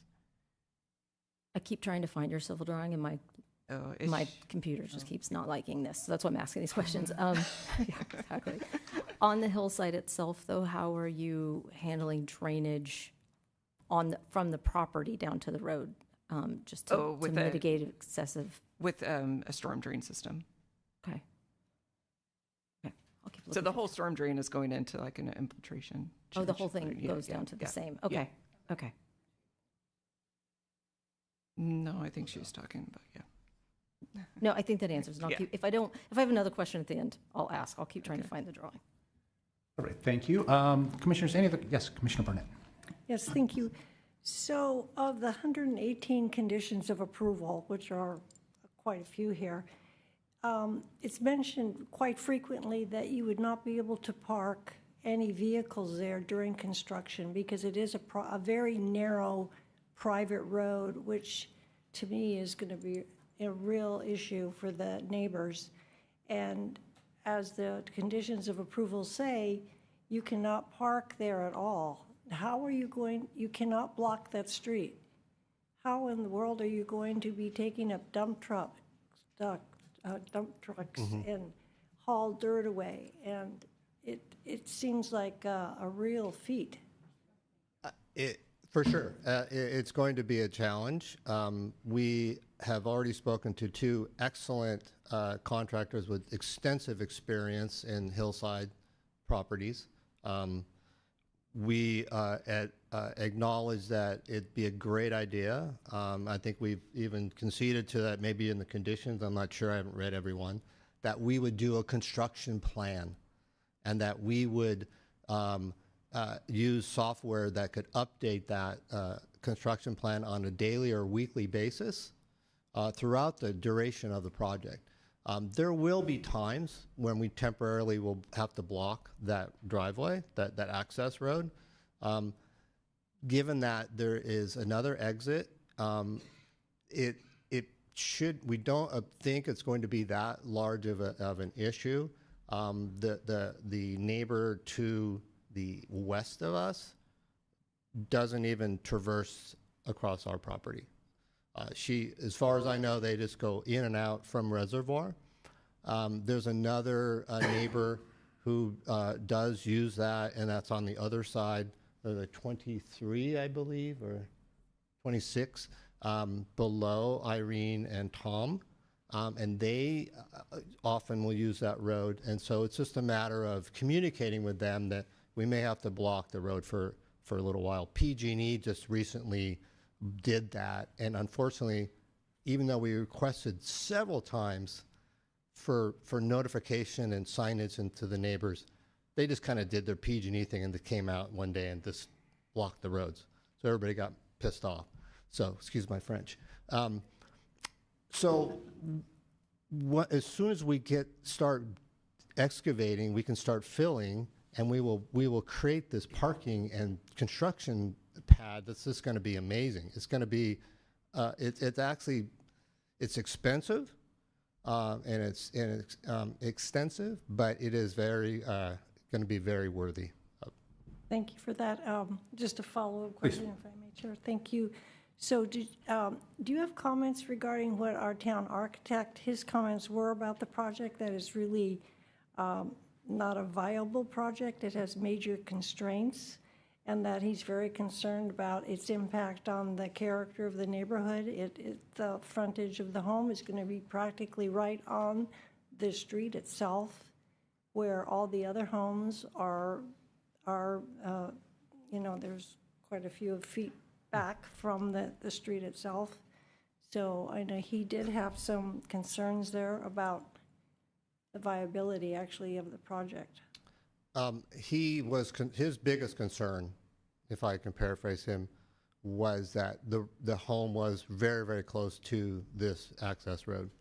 It's not a public street. It's used by 2 other neighbors. I thought you were looking at a plan that we had up, a slide. And so we've moved it as far away from that road as possible. It's not unlike many of the other homes in the area. If you drive up Rogers, there's homes right on the street, all up and down that road. Even on Cleveland, there's several homes and garages that are right on the road, and that is a public road, and that's a well traveled road. And so there's situations all over in this little pocket. So it's not different in many ways. And even the neighbor, their garage is 6 or 7 feet. They don't have the backup space either. So the exceptions that we're asking for parking and all that kind of stuff it's not like we're the only one that doesn't have it. Nobody has parking up there. It's just very old. It's established probably in the 1880s on this hill. So it is what it is. I think we've done a great job getting this house to be a viable project. Thank you. Oh, thank you. Commissioner Stump. I realize this road is a private road, having driven it myself and actually overshooting and then having to do a 40-point turn in the neighbor's driveway to make a U-turn. Yeah. My question is, do the residents on that roadway consider that to be a one-way road in practice? Is that a one-way road? No. To be honest, from my observation, it's not used as a one-way. It's used one way in and one way out, or it could be one way in and one way out, or you could just thoroughly so there's no rules on that road. So the gate's at the bottom of that roadway. Mm-hmm. The owners then have a clicker that they can open that gate. Yeah. Okay. Coming in, entering from the reservoir proper. Right. Because this is called Reservoir Road. Right. But on the way out, there's an automatic gate opener. Yeah. But that gate can be opened by the residents themselves. That's correct. Yes. Okay. Yes. Thank you. And there's a mutual. There'll be a mutual. There's really nothing formally set up, but I believe that if there's maintenance to be done on the road, it would be shared pro rata, and I'm sure that would be interesting to be to be a fly on the wall in that one. So, I have to give credit to Mary, who has repaved part of that road from her house down. I believe that she's responsible for that. I don't know if she ever got reimbursed from the other people. Irene and Tom come in and out from there. They're the ones at the very beginning where they have the gates and the house that you see, the old Victorian home. So they just come in and out there. They rarely drive through, but they have the ability and they can if they want. Very good. Commissioners, any further questions for the applicant? Commissioner Barnett.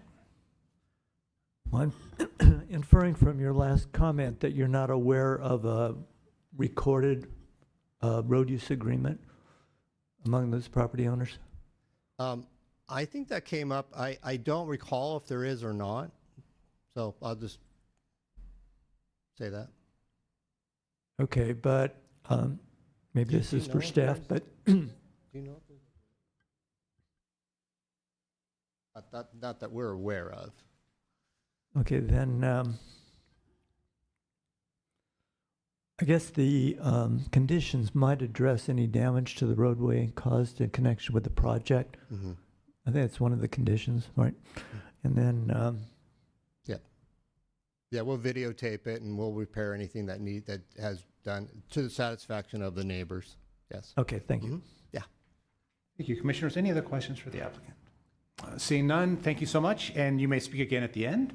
We have a number of speaker cards then for members of the public who wish to be heard. And in no particular order, Kia Bratzida? Yeah. Oh, very good. If you'll approach the podium and you state your name for the record, and you'll have 3 minutes to speak. Good evening. My name is Kia Baratsuda. I live on 60 Rogers Street, just the house above the proposed site of 45 Reservoir. I am speaking as someone who approves this project as a neighbor. I've gotten to know Farnaz, her family, and Gary over the last couple of years. It's a pretty straightforward, they've been pretty straightforward with us, very transparent. We see the story posts. They're giving all this information to you.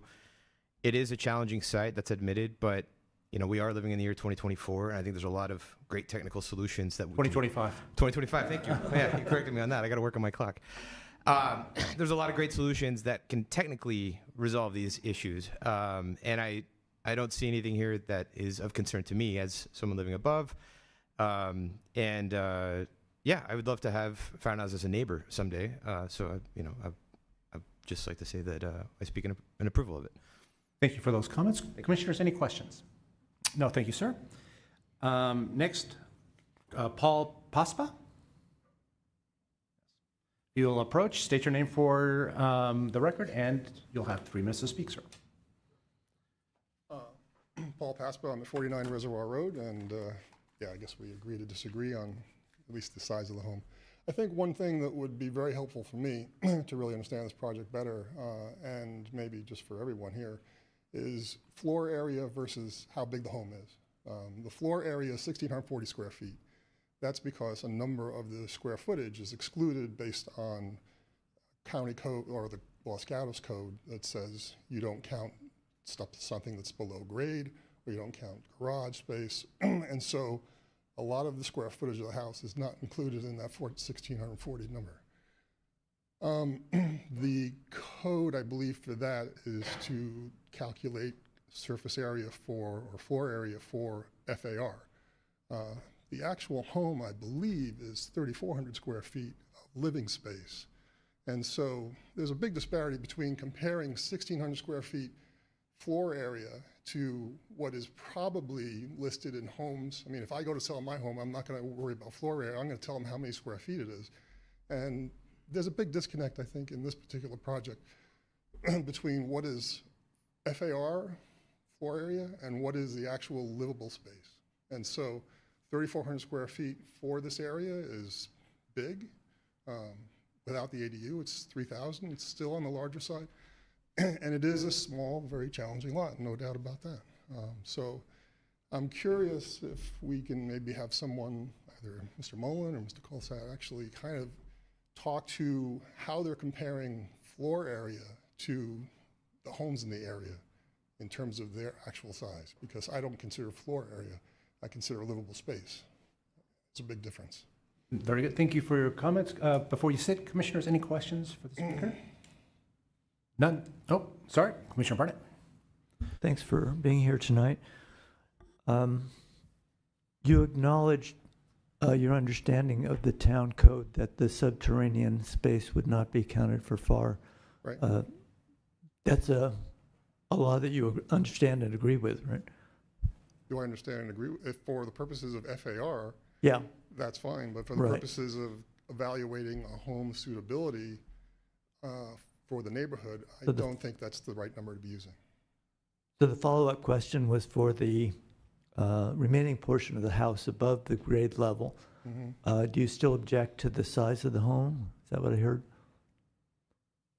My objection is that we have a home with a livable space of 3,400 square feet, and we're comparing it to homes in the area that are between 1,500 and 3,500 square feet. And we're saying this is a small home and it's a challenging lot, and we're kind of boxed in. But I think there's actually size to be had to scale this so that it does not encroach as much as it does today. Okay, thanks, sir. Thank you. Any other questions for the speaker? No, thank you, sir, for your comments. Next speaker, Andrew Watson. Mr. Watson, if you would approach, give us your name and address, and you'll have 3 minutes to speak.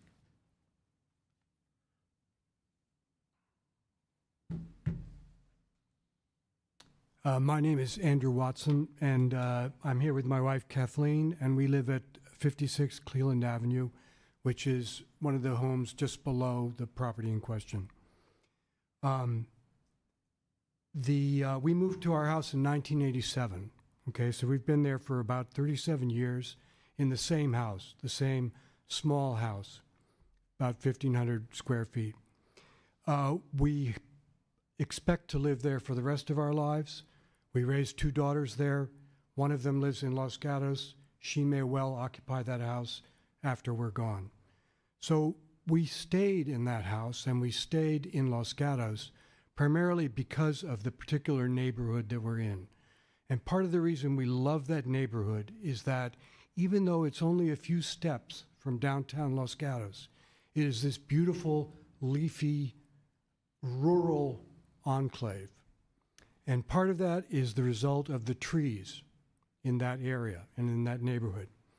And so, you know, we are sympathetic to the difficulties of building. We're sympathetic to the need for new housing. We're sympathetic to these particular applicants, but we are very concerned about the removal of trees from that neighborhood.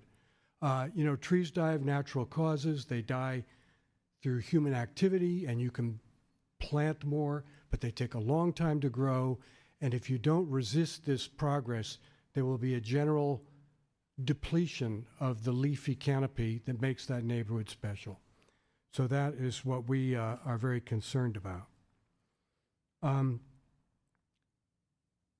For these reasons, we urge the Commission to decline permission to remove the trees. We have many other concerns about this property, about its size, about the degree to which it's going to be visible from our property, the degree to which the turnaround on the other side of the road is going to impinge on our property.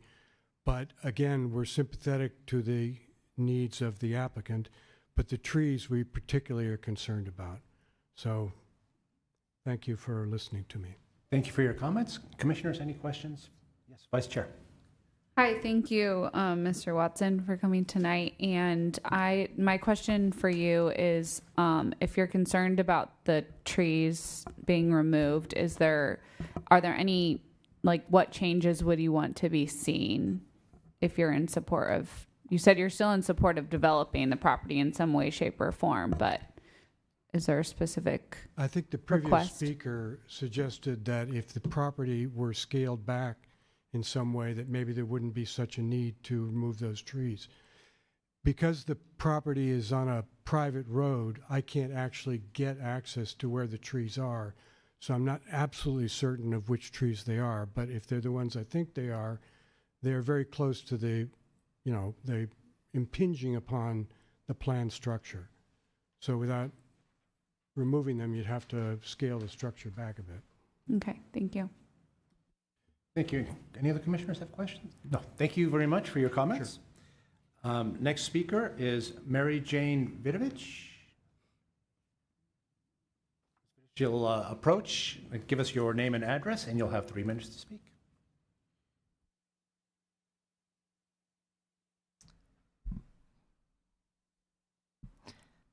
My name is Mary Jane Vidovich, and I live next door at 47 Reservoir Road since 1990, and my daughter, Janie Marie, since 2007. And I see this site being challenging in that it might pose a danger. It's kind of a dangerous construction site because it's a 20,000 square foot zoning, and that's after you take the road through there, it's like 5,000 square feet to build the house. And there's mature oaks that I'm not sure which ones are going to be removed, but I thought the trees were already removed. There was some clear cutting by the previous owner, and then they had tree reparations. They were supposed to plant the trees, and they just went and did them themselves, and I think they're dead, so they didn't take that seriously. And the trees are what make the area so beautiful, provide shade, and it's just magnificent, the trees. I don't think the easement can handle the heavy construction equipment the way it is. It's actually not a road. The easement is it's all part of our lots, and actually the neighbor, and Callie, her property created the easement. It was her garage was. It was proved that was an old stagecoach. This was the Maccabee Gopher trap family where they lived, and so that was to access her home.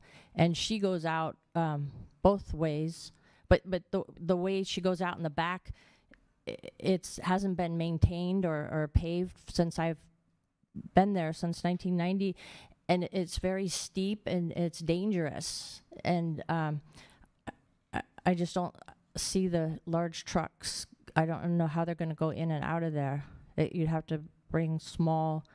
When I get a delivery, I ask for a small truck, and I think the site is too small.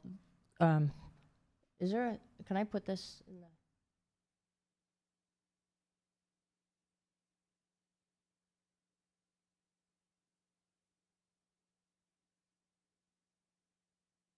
This is the view out my kitchen window. Is going to be a massive structure just blocking my view. And I actually witnessed the deer getting all tangled up in that plastic when it was first put up the first time. It was very alarming to see that. And so I don't see this as a viable site. The day she told me she bought the property, I said, don't buy it. There's so many things that are of better economic value. Thank you for your comments. Before you are seated, commissioners, any questions for the speaker? No, thank you again for your comments. Appreciate that. Final card from in-chamber speakers is Lee Quintana. Ms. Quintana, if you'll approach, state your name for the record, and you'll have 3 minutes.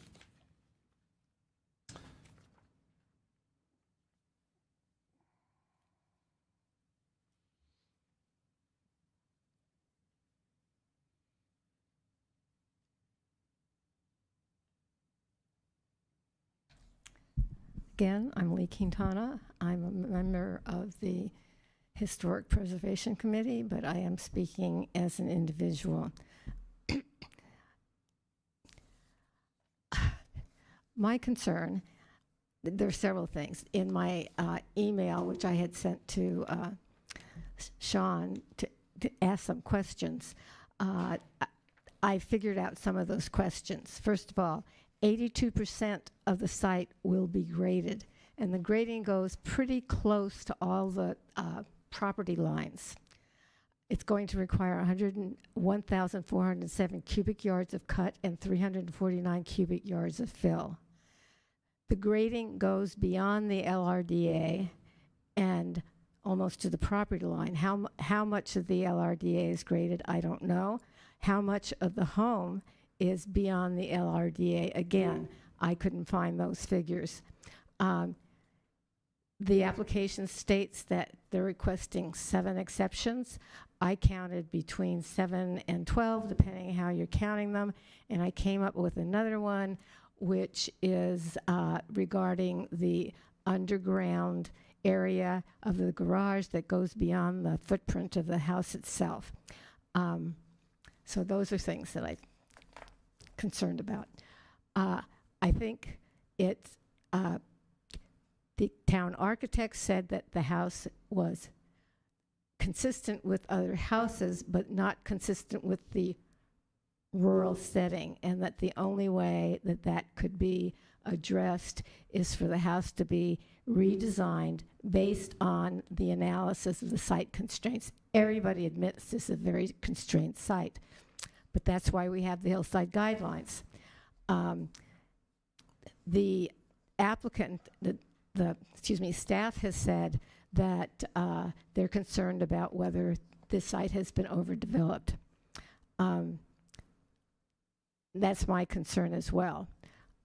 In addition, the applicant has admitted that the architectural program and the constraints of the site will require exceptions.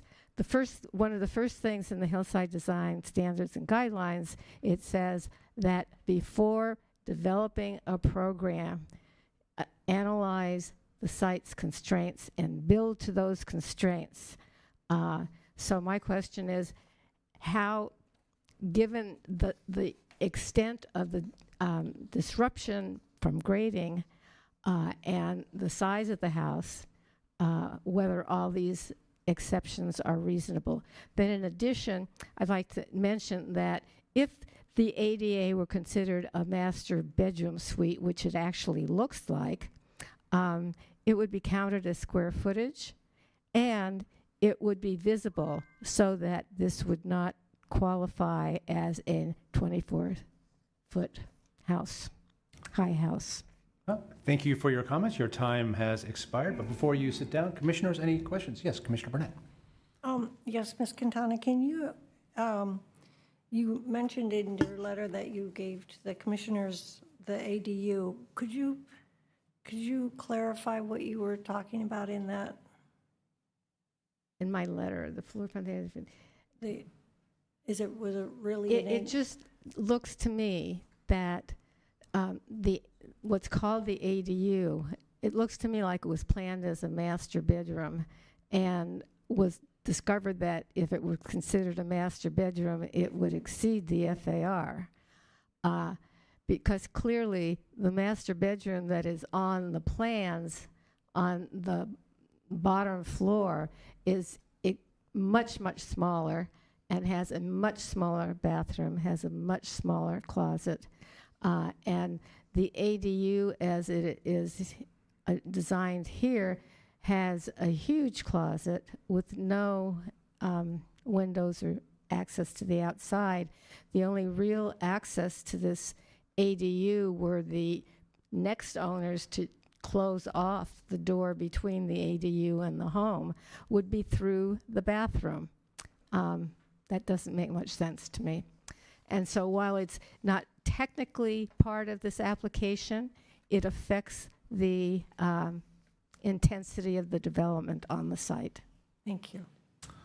Thank you. Any other questions for the speaker? None. Thank you very much, Ms. Quintana.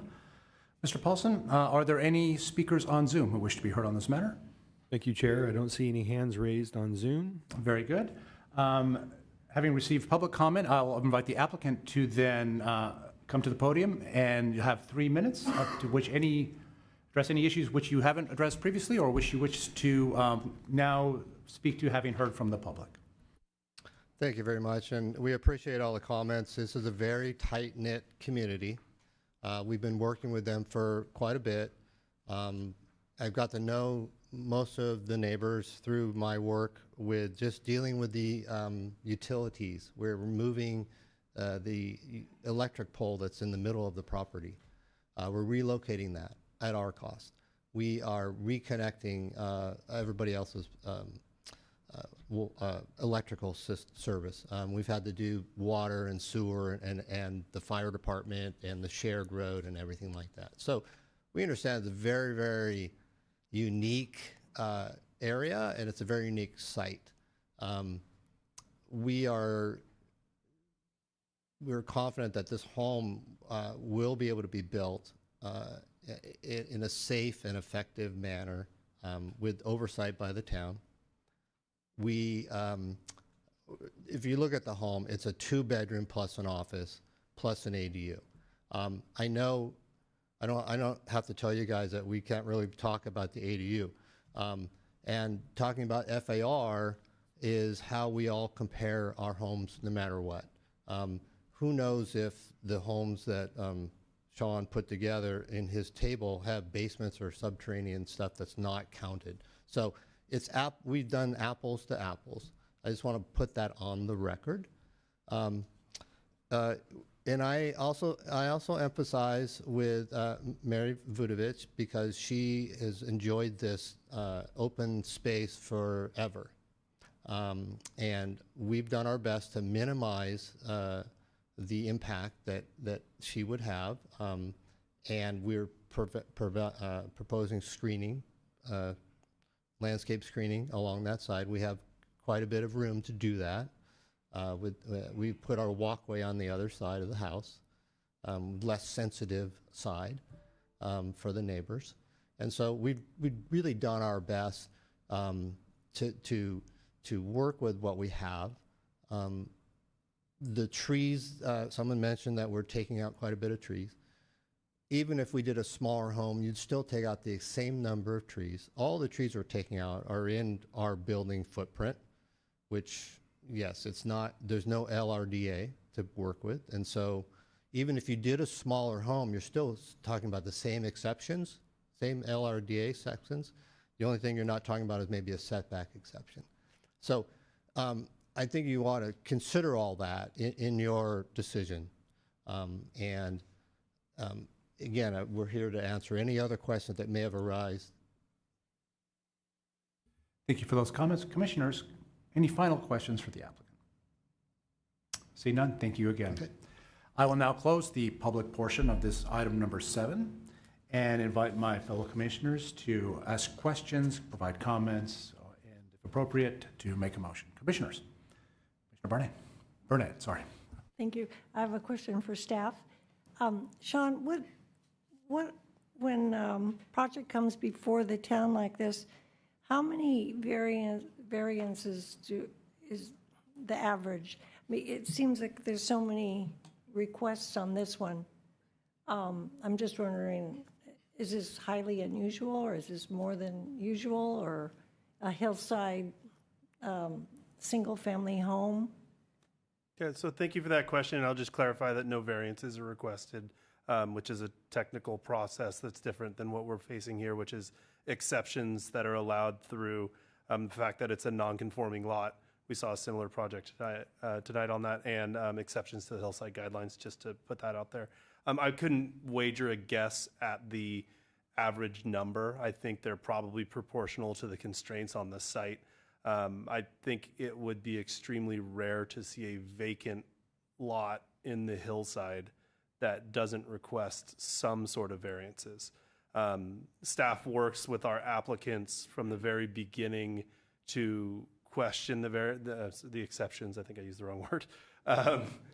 We work with our applicants from the very beginning to ensure that the exceptions are minimized and that they're responsive to the site from the town's side, so that by the time we're providing an application for consideration to the Planning Commission, we've really worked hard with the applicant to look at these carefully to see if there are opportunities to minimize them or eliminate them. Thank you. Commissioners, any other questions? Comments? Yes, Commissioner Burnett. I might, for staff, we all understand that the ADU is not part of the application, but can you comment regarding Ms. Quintana's issue that there may be a question as to the validity of the ADU? Thank you for that question. Staff will not comment on the ADU as it's not part of this application. Thank you. Very good. Yes, Commissioner Stein. I guess full disclosure, I am a Hillside resident. So to a degree, I am sympathetic with what it takes to do development and realize this is not zoned Hillside, but it's falling under the Hillside. It's obvious in this particular case that this is too much house for this size of lot. My major concerns, because I'm a safety guy, wildfire guy, I take a look at where this house is going to sit. And like I say, I'm very sympathetic to somebody who's trying to develop. But when you take a look, the distance for the driveway from the edge of the private road is somewhere between 3 feet, 6 inches, and about 7 feet. That's my measurement. I didn't have the right scale. So I look at that and go, oh my gosh. And this is a private road. Granted, not a lot of traffic going down there. But what if somebody has a bad day driving? They have no room for error before they do what? Before they hit that house. And then also the distance to the covered entryway, which happens to be right on the roadway, is anywhere from 18 inches to 3 feet, 6 inches off the roadway. Incredibly tight.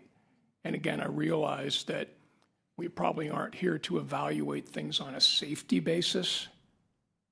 But to me, that's a major safety issue, whether it's for the resident, if they're in a house that is struck by a vehicle. And I'm sure that some size trucks come down there at some point in time. So that would be my concern. The other thing is, that, again, too much house, too little buildable property to address all the potential safety issues for the owner and the public in general. And again, I realize there's not a lot of public traveling down that roadway. First of all, it's nearly impossible to find. But there are exceptions being sought to the Los Gatos zoning ordinance, the Hillside Development Standards and Guidelines, and the Los Gatos Hillside specific plan. So it seems like a reduction in the scale of the residents would help to address some of the exceptions that are being requested. I also think in light of what we're witnessing right now in Los Angeles, California, we should all be sobered about development in the hillside. In fact, I want to recommend to our commissioners that we go back and review our hillside design and standards guidelines. Why? They were developed in 2004. Were we really concerned about wildfire in 2004? I don't think so. Life has changed. And so I really do think, it doesn't affect what we're talking about here tonight, but in the broader sense, we need to go back and review our hillside standards and guidelines. Thank you. Thank you for those comments, Commissioner. Commissioners, other comments? Nope. Vice Chair, please. I have a kind of random question for staff, and I don't know if you'll be able to answer this, Mr. Mullen, but does the county allow for, because I know that, does the county allow for something other than like asphalt for this for a fire truck turnaround? You guys might know this too. So thank you for that question. So clarifying the county fire department. Yeah. I think they can consider that under an alternative means and methods request, which is part of what was used to grant the approval of fire for the current configuration. That's not what's proposed, and I think what I've typically seen is concrete or asphalt. They do need the surface does need to support, I believe, 75,000 pounds. Yeah. Okay. I don't know if it's like even engineering possible, but I was just wondering because it's, the runoff and the not permeability of the surface has just come up multiple times. And so it was something that I was kind of curious about because it obviously could reduce some of that. And I know that gravel is not allowed on a driveway, but this is off of a private road. So it would be a different situation with regards to town code. Anyway. Okay. So I do have some other, comments too. I am, first I want to say thank you to Mr. Mullen and the applicant. I feel like we were presented with and given a lot of like very thorough information, and I do really appreciate all of that tonight. And I do know that from actually past experiences, one of the major challenges of building in an area like this is dealing with the fire truck, the requirements from county fire about getting a fire truck up there and turning around. And this is an issue that has come up before. And so I think with that being said, it does seem that it is difficult to build on this lot in a way. It seems like this really is the only solution of the space to build. And I understand that the property seems very close to the road. And when I first visited, I was like, wait, what? But then I remembered it was a private road, and the neighborhood is a funky neighborhood. There are a lot of, not just in the immediate neighborhood, there are many properties there's many structures right on a lot of those roads up in that area. And so I don't necessarily have a problem with how close it is to the private road. But I am curious to hear what my fellow commissioners think about the rest of the project. Thank you for those comments. Commissioners? Yes, Commissioner Burnett. Yes, thank you. For me, the scope of the project and the requirements to make it feasible seem to just not compute. There's so many findings that we have to go along with, and most of the findings I cannot, I don't feel that I can make the findings, and there's about 10 of them. I think it's too large for the property. I think there's so many constraints that I think it should be, we should recommend a redesign. It's way out of the LRDA.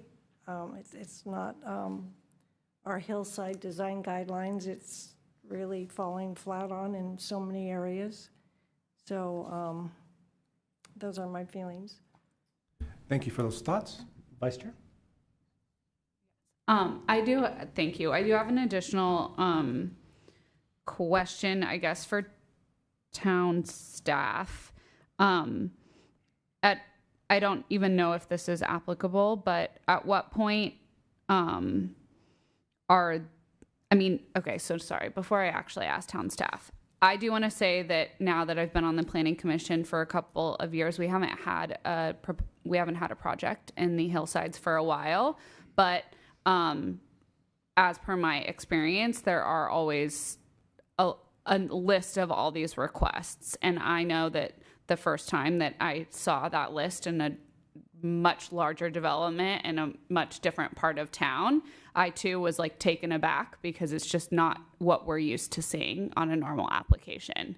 And I think that now that I've seen so many different projects, I do want to say that as per my experience, this is, similar to what I've seen with the requests that they're making. So I know that Mr. Mullen, we don't have the figures or numbers on any of this, and we can't compare it to previous projects as what decision we make, but I did just want to say that from my own personal experience. My other question is, at what point, and this is for staff, at what point are we putting too many restrictions and not being allowed to develop the property? Are we at risk of any, if we feel like we're denying this? Thank you. So the standard is, are the restrictions denying any economically viable use of the property? And typically a takings argument would not come into play if a requested exception to a setback requirement or any exceptions were being requested. Okay, so if an exception is being requested, then there's the bottom line question is the denial making it impossible to make any economically viable use of the property? Yeah. And that's a high bar. Okay. And then while I have the mic, there was some discussion about restoration of the private road based on damage. And so the applicable condition of approval is number 48. And right now the heading reads restoration of public improvements. And since it's a private road, my recommendation would be that the commission ask that the condition heading be revised to say restoration of public improvements and private road. And Okay, thank you. through the chair, if I may also add a little bit farther down, conditions 82 and 83 require a pre and post pavement study. So an evaluation of the conditions before construction and then the evaluation after, and restoration of the pavement all the way up to the property site and down to Reservoir Road. So that would, those two conditions, including with the change suggested by the town attorney, would cover damage to the road as I read them. And Please for the continue. chair, thank you. And then if, I'm not sure if this would be the case, but for any reason, would the construction vehicles need to come in from the other direction, the not, I forget, the not Reservoir Road side? Thank you for that question. At this level, at the architecture and site level, we don't typically look that closely. We know that this is a constrained site. I have experience working on sort of the sister property from the lot merger from 2015. That's at the top of Rogers. Construction management and traffic management and staging is going to be a critical component of any building permit review. This isn't the town's first time through a very constrained site to provide access and traffic control. So I'm confident that through the Parks and Public Works and Planning divisions that can be handled through the building permit process. Okay, thank you. I was just wondering if that should be changed to the whole entire, that condition of approval should be changed to the entirety of the road just to cover all the bases. Thank you. And that certainly could be included in any motion. Perfect. Thanks. Thank you. Yes, Commissioner Burnett. Further question for staff. What is the practical basis for the side setbacks? And if, for example, fire safety or privacy, and in the connection, I mean, I didn't hear objections from the neighbors regarding the side setbacks, but the question comes to mind about whether we should take into consideration the underlying factors for a side setback. Thank you for that question. I think the foundational the foundational point of setbacks is for light, air, and space in between residences when you get down to just zoning law. In this case, we have a property that is substandard in size by 50%, but the setbacks are still being applied from the rule of the zone, so 15 feet on the sides. And they're requesting a 2 to 3 foot intrusion into that setback. And it's the Planning Commission's consideration of whether that's appropriate for the project, given the constraints and the pattern in the neighborhood. Thank you. Thank you. Yes, Commissioner Stump. Need to make one last comment about this roadway. In where would you ever think of having a house on top of a road? Whether it's private or whether it's public. You would just say, that's nuts. To have literally 18 inches from the roadway. I'm sorry. It is beyond imagination, and particularly, people don't think about it. At some point, that road could be an emergency evacuation route. Why? Because something happens on Rogers. Look what happened on Sunset Boulevard in Los Angeles. They had to move cars out with a bulldozer because people were told to flee on foot. Tree goes down. People say, got to go a different location. And again, that road's not intended to be that, but in desperate times, call for desperate measures. And so, again, I just look at a house that close to the roadway, and it just does not make safety sense. Thanks. Thank you for those comments. Commissioners? Is there a motion pending, perhaps, from one of our previous speakers? Or do I have a consensus yet? I don't think we have a consensus. Okay. Here, let me give you some not necessarily novel thoughts. It seems to me that, as the town council indicated, we can't deny the ability to build anything on that lot. There has to be an economically viable use of that property. And so we can't say no to everything.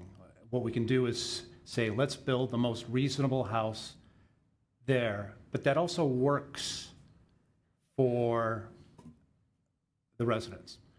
Otherwise, I think the town faces legal action if we don't allow any kind of use. But more than that, it just simply isn't right. We have to let people build their homes where it's safe.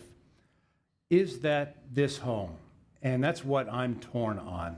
It is this lot should be developed, and this lot should be developed into somebody's dream home where they can care for themselves, care for their aging parents, their children, whatever the situation is.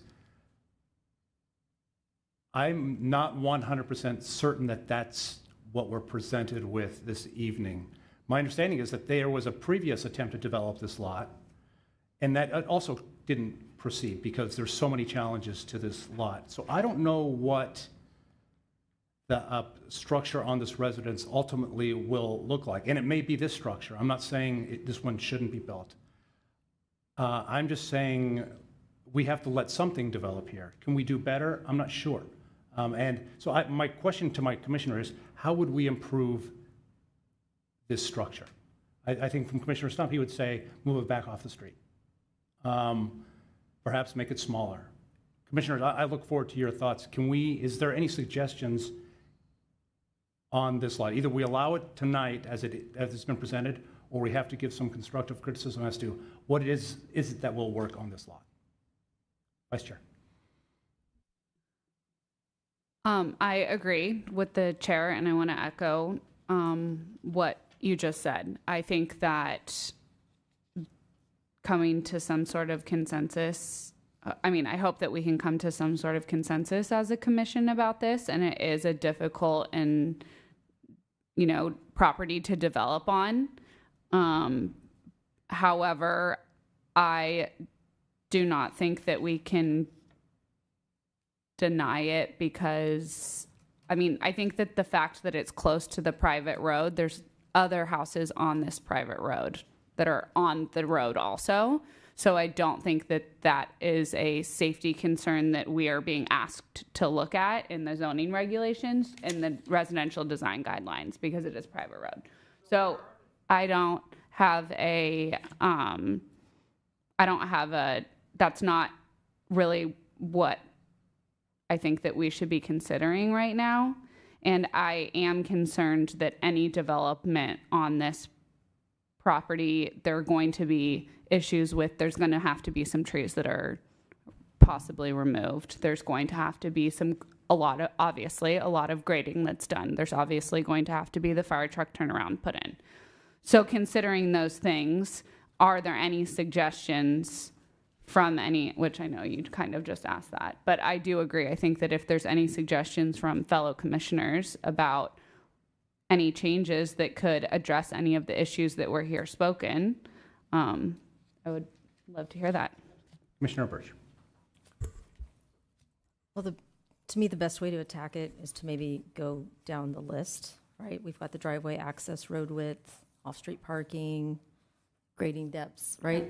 And if I myself say, let's take that structure, I think that's maybe the easiest for us rather than we jump all over the place. The access road width is what it is, and it sounds like it's going to be somewhat widened, which I think is good at that point for a fire truck. Because my one question I had written down even before getting here was double check about fire. Off-street parking, I don't see really where there's off-street parking anywhere else on this road, okay? The driveway backup distance, I don't see that what they have is any different necessarily than what the neighbor has, because I also had like a 75-point turn in front of their house, right? Like I was so worried I was gonna go off the hill. The grading depths, I don't know that there is going to be anything built on this property that is not gonna have extensive grading The retaining wall height, I actually think it's, like, I think the fact that you're putting in the 15-foot retaining wall to allow for the fire truck, I don't know how you get around that. Anything else on this that's going to be built is going to have retaining walls. That's just based on the slope. The buildings outside of the LRDA doesn't look buildable unless you're, yeah. Guest parking, I have never made a decision based on guest parking, so I'm not going to today. Tree impacts, when I walked the perimeter and the site and all around, I feel like anything that's going to be built there has got the trees being removed. I think probably what's important really is to talk about what's going to be planted back for privacy for the neighbors, for soil erosion, all of those things. So I have a hard time saying the setbacks on the sides. You know, this is a non-conforming tiny lot. I also have a hard time seeing how you build in something. You know, I've got a couple kids. I'm not going to tell anyone else you can't build a house that at some point couldn't house kids. So I'm uncomfortable saying I'm going to either deny or continue something based on it just doesn't feel right. Like, we have to be here to be constructive. And so I think if we each then go down this ourselves and say, here's where I have issues, then provide something constructive. Because my recommendation will be, if we're not going to improve it, we continue this. But we continue it with clear direction. Thank you. I thought that was a very useful discussion. Commissioners, you've heard the list of checklist items of what Commissioner Birch has, and we all have it in our packet. If there's any specific items off of that list that you would like to see changed in this project, can you, starting on page 7 of our staff report, if you could list those now during open session, that would be great. Or if you have none and just and are willing to approve the project as is, you can say that as well. And I'll just go down the line. I'll start with Vice Chair. It's not really down the line, but. I mean, do we want to do it by?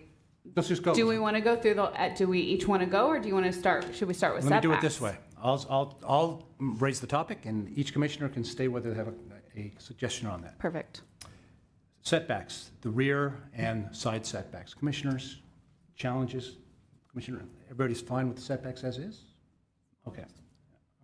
Oh, I just want to second that I feel like I can make the findings because it is a non-conforming lot. Very good. Okay. The driveway width. I think as Commissioner Birch, it is what it is. It's they're doing the best they can on their lot. The parking, the side-by-side versus the tandem. No issues there. Driveway distance. I think Commissioner Stump, is this the issue you have then? Is it the 18 feet versus 3 feet 6 inches? It's still being so close to the roadway. And again, you would say, well, how can that be addressed? Well, can they offer something less than about a 3,500 square foot home? Can this home be drawn back a little bit? Maybe they need to scuttle the patio that's on the backside. I don't know what kind of excavation that's going to be under. Probably not a lot. So they can't, that probably is not, I don't know, is that included in the setback? The patio? No. But anyway, I'm just saying that we could be offered a project that has a smaller footprint, and they can keep everything on the sides and the back, draw it in. You know, that would be my recommended, at least immediate solution for this evening. Okay, very good. Yes, Commissioner Burnett. Yeah, just to follow up on that comment, I haven't heard from staff that we have jurisdiction to address the proximity of the house to the road because it's a private road. And I was shocked to look at it and see it right on the verge of the road there. But I guess I need clarification as to whether we're allowed to consider that or not. So I can start, and if the director wants to jump in to assist. The town code does not require setbacks from private easements for ingress and egress like this. So from a does it meet the zoning code perspective? It does meet the zoning code perspective. The Planning Commission can consider some of the things that you're talking about in whether it's appropriate and fitting for the site. And I'll just add through the chair, I mean, I think the purview here, it's not a setback issue, in the technical realm of setbacks, but it is the driveway depth, right, which is what's being called out. So that's what the purview is in this instance for Planning Commission. Okay, any other comments on driveway distance or driveway depth? Seeing none, then the grading depth. Looks like there is a request to take more than usually permissible amount of grade. Concerns? Seeing none. The retaining wall heights, we've had a pretty vigorous discussion on retaining wall heights. Any further problems or issues with retaining wall? None. Oh, yes, Vice Chair. I just wanted to say that when I visited the site and looked at it, this is like one of the things that I really considered and thought about, in addition to like the visibility, the visibility on all the other roads in the neighborhood and from downtown and everything. And because again, 15 feet seems, high, like tall, but it seemed like because of the location of the lot away from the public roads, that, and obviously this is necessary. So that's why I feel like I don't personally have an issue with the retaining wall height. Thank you for those comments. Next issue, the LRDA. Apparently, I think we've addressed that. This simply is not a reasonable workaround on the LRDA issue. Yes, Commissioner Burnett. Yeah, I think that's one of my major concerns because that, our design guidelines are very clear about the LRDA, least restrictive development area, and this home extends way outside of it. So, I think it's there for a reason. When the design guidelines for Hillside was made up, it was based on pretty, facts about hillside quality, the structure of a structure in a hillside. And I think it, that's probably the one I have the most problems with, as well as the length of the driveway, backing out, and you're going to have a tandem parking, which is also unusual, because usually you're supposed to have 2 spaces. It's going to be tandem, so you're going to have 2 cars in there, and you have a 3-foot, a 3-foot driveway. And then you have a private road, and they're not going to be able to use the fire. You probably use the fire pad to pull out, but you can't park there ever. It can't be used as a parking space. So and then you have neighbors coming up the hill. I think it's just fraught. Fraught with a lot of issues. So I'm for a redesign. That's my feelings. There's so many questions and so many issues. Okay, I appreciate your comments. Commissioner Barnett, on the LRDA? On the LRDA, what we heard from the architect is that there's no way to build a house up there without violating the LRDA. And in light of our town attorney's comment, I think that we have to go along with what's proposed. Okay, thank you for those comments. Anything else on our LRDA? Next will be guest parking. As we've discussed, there is less than the usual number of guest parking spots. Concerns, Commissioners? Yes, Commissioner Stone. Okay, I like guests. There are going to be 2 parking spaces that are going to be tandem, and then they're offering 1 guest. I realize we're not talking about an ADU tonight, but this attached ADU has no parking requirement.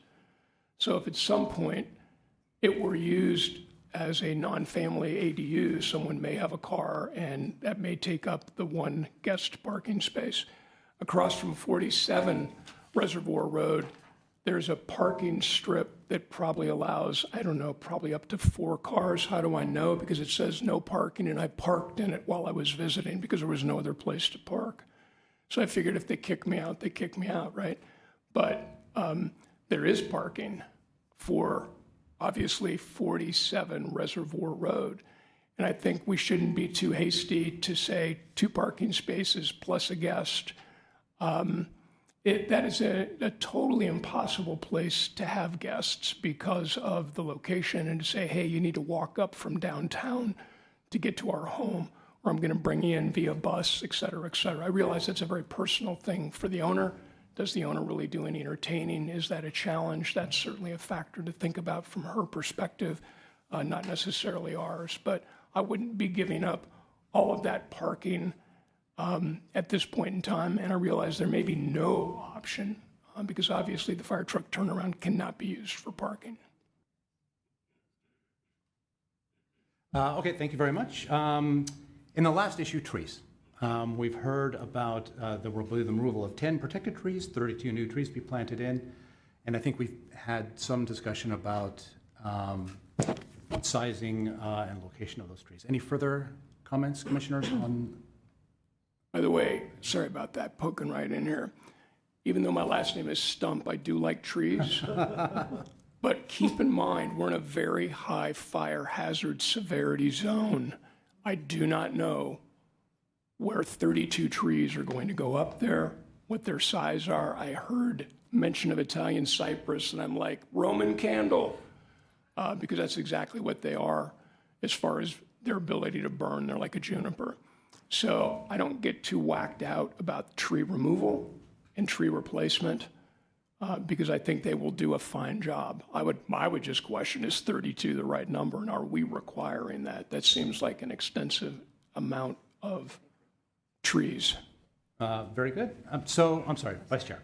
Could actually, staff, could you address like the tree, when the tree replacement, and then also in lieu possibilities for certain sites in our town code? Thanks. Sorry, thank you for that question. So based on the canopy size and the requirements in the town code, it looks like 25 trees at the 24-inch box size are required to offset the proposed removal. The applicant, I believe, is pursuing that at a minimum. Regarding in lieu, the applicant always has the option with the tree removal permit to request in lieu fees rather than planting on site, depending on the shape of any approval of the project. Thank you. Very good. Yes, Commissioner Burnett. Yes, I just wanted to clarify about the LRDA. I think there may have been some confusion. It is in the staff report that much of the proposed residence would extend outside of the LRDA limits due to the limited areas of the LRDA. So I just wanted to clarify that. I think the point is, and council can correct me if I'm wrong, there's no way to build on that site without violating the LRDA, and we can't completely prohibit construction on that site. And I'll start through the chair before, if the legal counsel. I think sheet A3 shows where the LRDA is, which consists of the existing roadway, and then the upper third on the of the lot, which is at the top of the lot, which would be predominantly in the setback. So everything else is not in the LRDA. So the statement the chair is making is correct, and we can go over that with you offline as well. Thank you. Thank you. So per my notes, that takes care of the list of the exceptions being sought. And so the ones that the Planning Commission finds troublesome will be the driveway distance, guest parking, which I will throw in there, kind of the overall parking situation. And I think trees was mentioned, but I think trees is resolved. So it seems to me that the open issues, as far as we are concerned, are the parking and driveway issues, taking aside from perhaps just the overall size of the project, which again, my understanding and staff is correct, they're within legal limits of size. Right? They're not asking for a variance on size. Thank you for that question. That's correct. Okay. So those are the only issues for us. Driveway size and guest parking. Those are the only trouble spots we seem to see. And so I guess we could ask, commissioners, are you ready to approve the project with the current allocation on those two issues, or are we going to ask for a redesign on those two issues? Commissioners, I welcome your thoughts. Yes, Commissioner Birch. Based on the discussion I heard, I would be approving the application as it stands tonight. Thank you. Vice Chair. I agree, and I think that if we were asking for a redesign with regards to parking, it would require additional fill and like basically making the turnaround larger so that it could add parking spots, which I think would cause other issues for not just like drainage, but extra grading and other issues that neighbors brought up. So I'm not sure if there's a solution, really a good solution to that problem. Thank you. Any other commission thoughts? Yes. No. Yep, Commissioner Martin. Yeah. I think that the requests for the exceptions are valid, Yeah. warranted. Very good. It also strikes me that we are in a position where we are an even number of commissioners. But hopefully that's not an issue. I'm going to just echo my previous comments. And I think going through Commissioner Birch's exercise was actually proved helpful. I think it's right to say that there are certain things about here that are troublesome, but once you go through the list, it seems to me, again, it's an imperfect project, but it's probably among the best we're going to see for this location. And so I would vote to approve the project as presented. So commissioners, with that, Commissioner Birch, can I ask you to make the motion? On your first night? Yeah, I'm so rusty at this. Yeah, wow. Yeah, thank you. That's exactly what I'm like. What am I even looking for? So I move to approve the single-family residence. I'm so scared this thing's going to time out on me again. Located at 45 Reservoir Road, APN 529-33054, architectural and site application S-22-048. I can make the findings. Do I need to read all these, or can I say make the findings as? You could make the findings as listed in the staff report. As listed in the staff report. Like that. And then with the, did you want to include the amendment to the conditions of approval? Oh, yeah, thank you. Yeah, can we make an amendment to number 48 in the conditions of approval that the restoration of the roads is not just public but private road? Thank you. And through the chair, then just the last piece is that with the conditions in Exhibit 3 and the development plans in Exhibit 12. Motion so amended? Yes. Thank you. Do I have a second? Here. Yes, Commissioner Burnett. Second the motion. Thank you. I have a first, a second discussion. Then by a show of hands, all those in favor, please indicate. Those opposed? And the motion carries 4-2. Mr. Paulson, do we have appeal rights? Yes, thank you. So anyone not satisfied with the decision of the Planning Commission can appeal to the Town Council. There is a fee for filing the appeal. The appeal must be filed within 10 days, and the forms are available here at Town Hall and online. Thank you so much. Okay, that takes care of the agenda items for this evening. We'll now move to other business. Item number 8, selection of the chair and the vice chair. So tonight, we have added 2 new members to the Planning Commission. I can already say that they are valuable and insightful, and I welcome both of their presence. But this is also a meeting for additional changes. It will be my last meeting as chair, and we shall appoint a new chair and vice chair for the upcoming term. And it's been my privilege and frankly a pleasure to serve with everybody here. And for those commissioners that are no longer here, I wish to extend my heartfelt thanks to all of them. So thank you so much. With that said, I'd like to nominate our current vice chair, Emily Thomas, to be chair of the Planning Commission for next year. Emily has served on the Planning Commission for 4 years, has served on the General Plan Committee, the Housing Element Advisory Board, and most recently she served as vice chair for Planning Commission for the last year. So she has shown her dedication to town of Los Gatos and to the mission of the Planning Commission, and I can wholeheartedly recommend her as the new chair. So I move that Emily Thomas be chair of the Planning Commission for the coming term. Do I have a second? I'll second that. Oh, Multiple seconds. Multiple seconds. I'll take one of the Burnett's to second. I have a first, I have a second. Any discussion? Then by a show of hands, all those in favor? The motion passes. Thank you. Chair Thomas, I pass to you the gavel, and you can go about selecting your vice chair. Thank you. I would like to nominate Commissioner Kendra Birch. I know that she is back on the commission newly, but she's served for previous terms, and I have worked with her on other committees too. And I just think that I'm really glad to have some new commissioners, new and old again, returning commissioners. No, I'm not. I'm not calling you old. So I would like to nominate Commissioner Birch to be vice chair. And do I have to make a motion, I guess, for that? Did I just motion that? I motioned for that? Yes, and so now all you need is a second. Okay. A second. Thank you. And can I call the question? All those in favor, please raise your hand. And it passes unanimously. Thank you.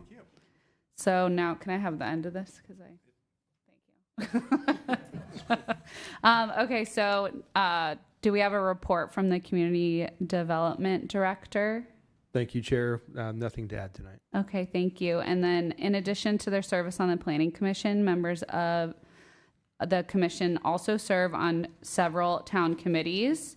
One is the Conceptual Development Advisory Commission, which I don't believe has had anything. Okay. And the GPAC, which has something coming up perhaps when we can get a quorum. So General Plan Committee is likely to have a meeting next month, as well as, I think, CDAC. Perfect. Thank you. And then the Historic Preservation Committee and Commissioner Burnett, can you give that report, please? Thank you. Yes, we did have a meeting on December 18th, and there were 5 items, 2 of which were other business, and that's all I have to report. Thank you. Thank you. Are there any additional committee matters or commission matters? No? Yes. Can I just follow up with this whole idea of how do we drive forward with a review of hillside design and standard guidelines? What would that look like? What would the process be? Yeah, thank you. So I think the typical process, and we haven't heard how it's going to go this year, is that the town council sets strategic priorities for the upcoming couple years. Obviously, fire safety is always on that list. So it would be we can carry forward that request, add that to one of the lists of we have an ordinance list, and then we have some other policy lists, and then they prioritize those items. I think to follow up on that, and what's the one that was with the county, Joel? Hillside specific plan? Yeah, and it seems like that's 78. I think it's 87, but no, because I'm like I was still in high school. It was updated in 87, I think the last. Okay, maybe it's updated, yeah, but the original date on it goes all the way back to 78. That's possible. Are there any specific implementation programs that address that in our? There is in our referended community design or land use element, but so the one that hasn't been. Yeah, that hasn't been figured out, but that is one of the implementation items is to rescind that. Thought so. Yeah. As And far then I as think the other, remember just being in on that. general, whether it's the fire or historic preservation policy or process, I think those are items, and as individuals, you also can email those to staff and or the council so that we make sure that those are included in their discussion. Again, we don't know yet what that's going to look like, but it's likely we'll know something soon.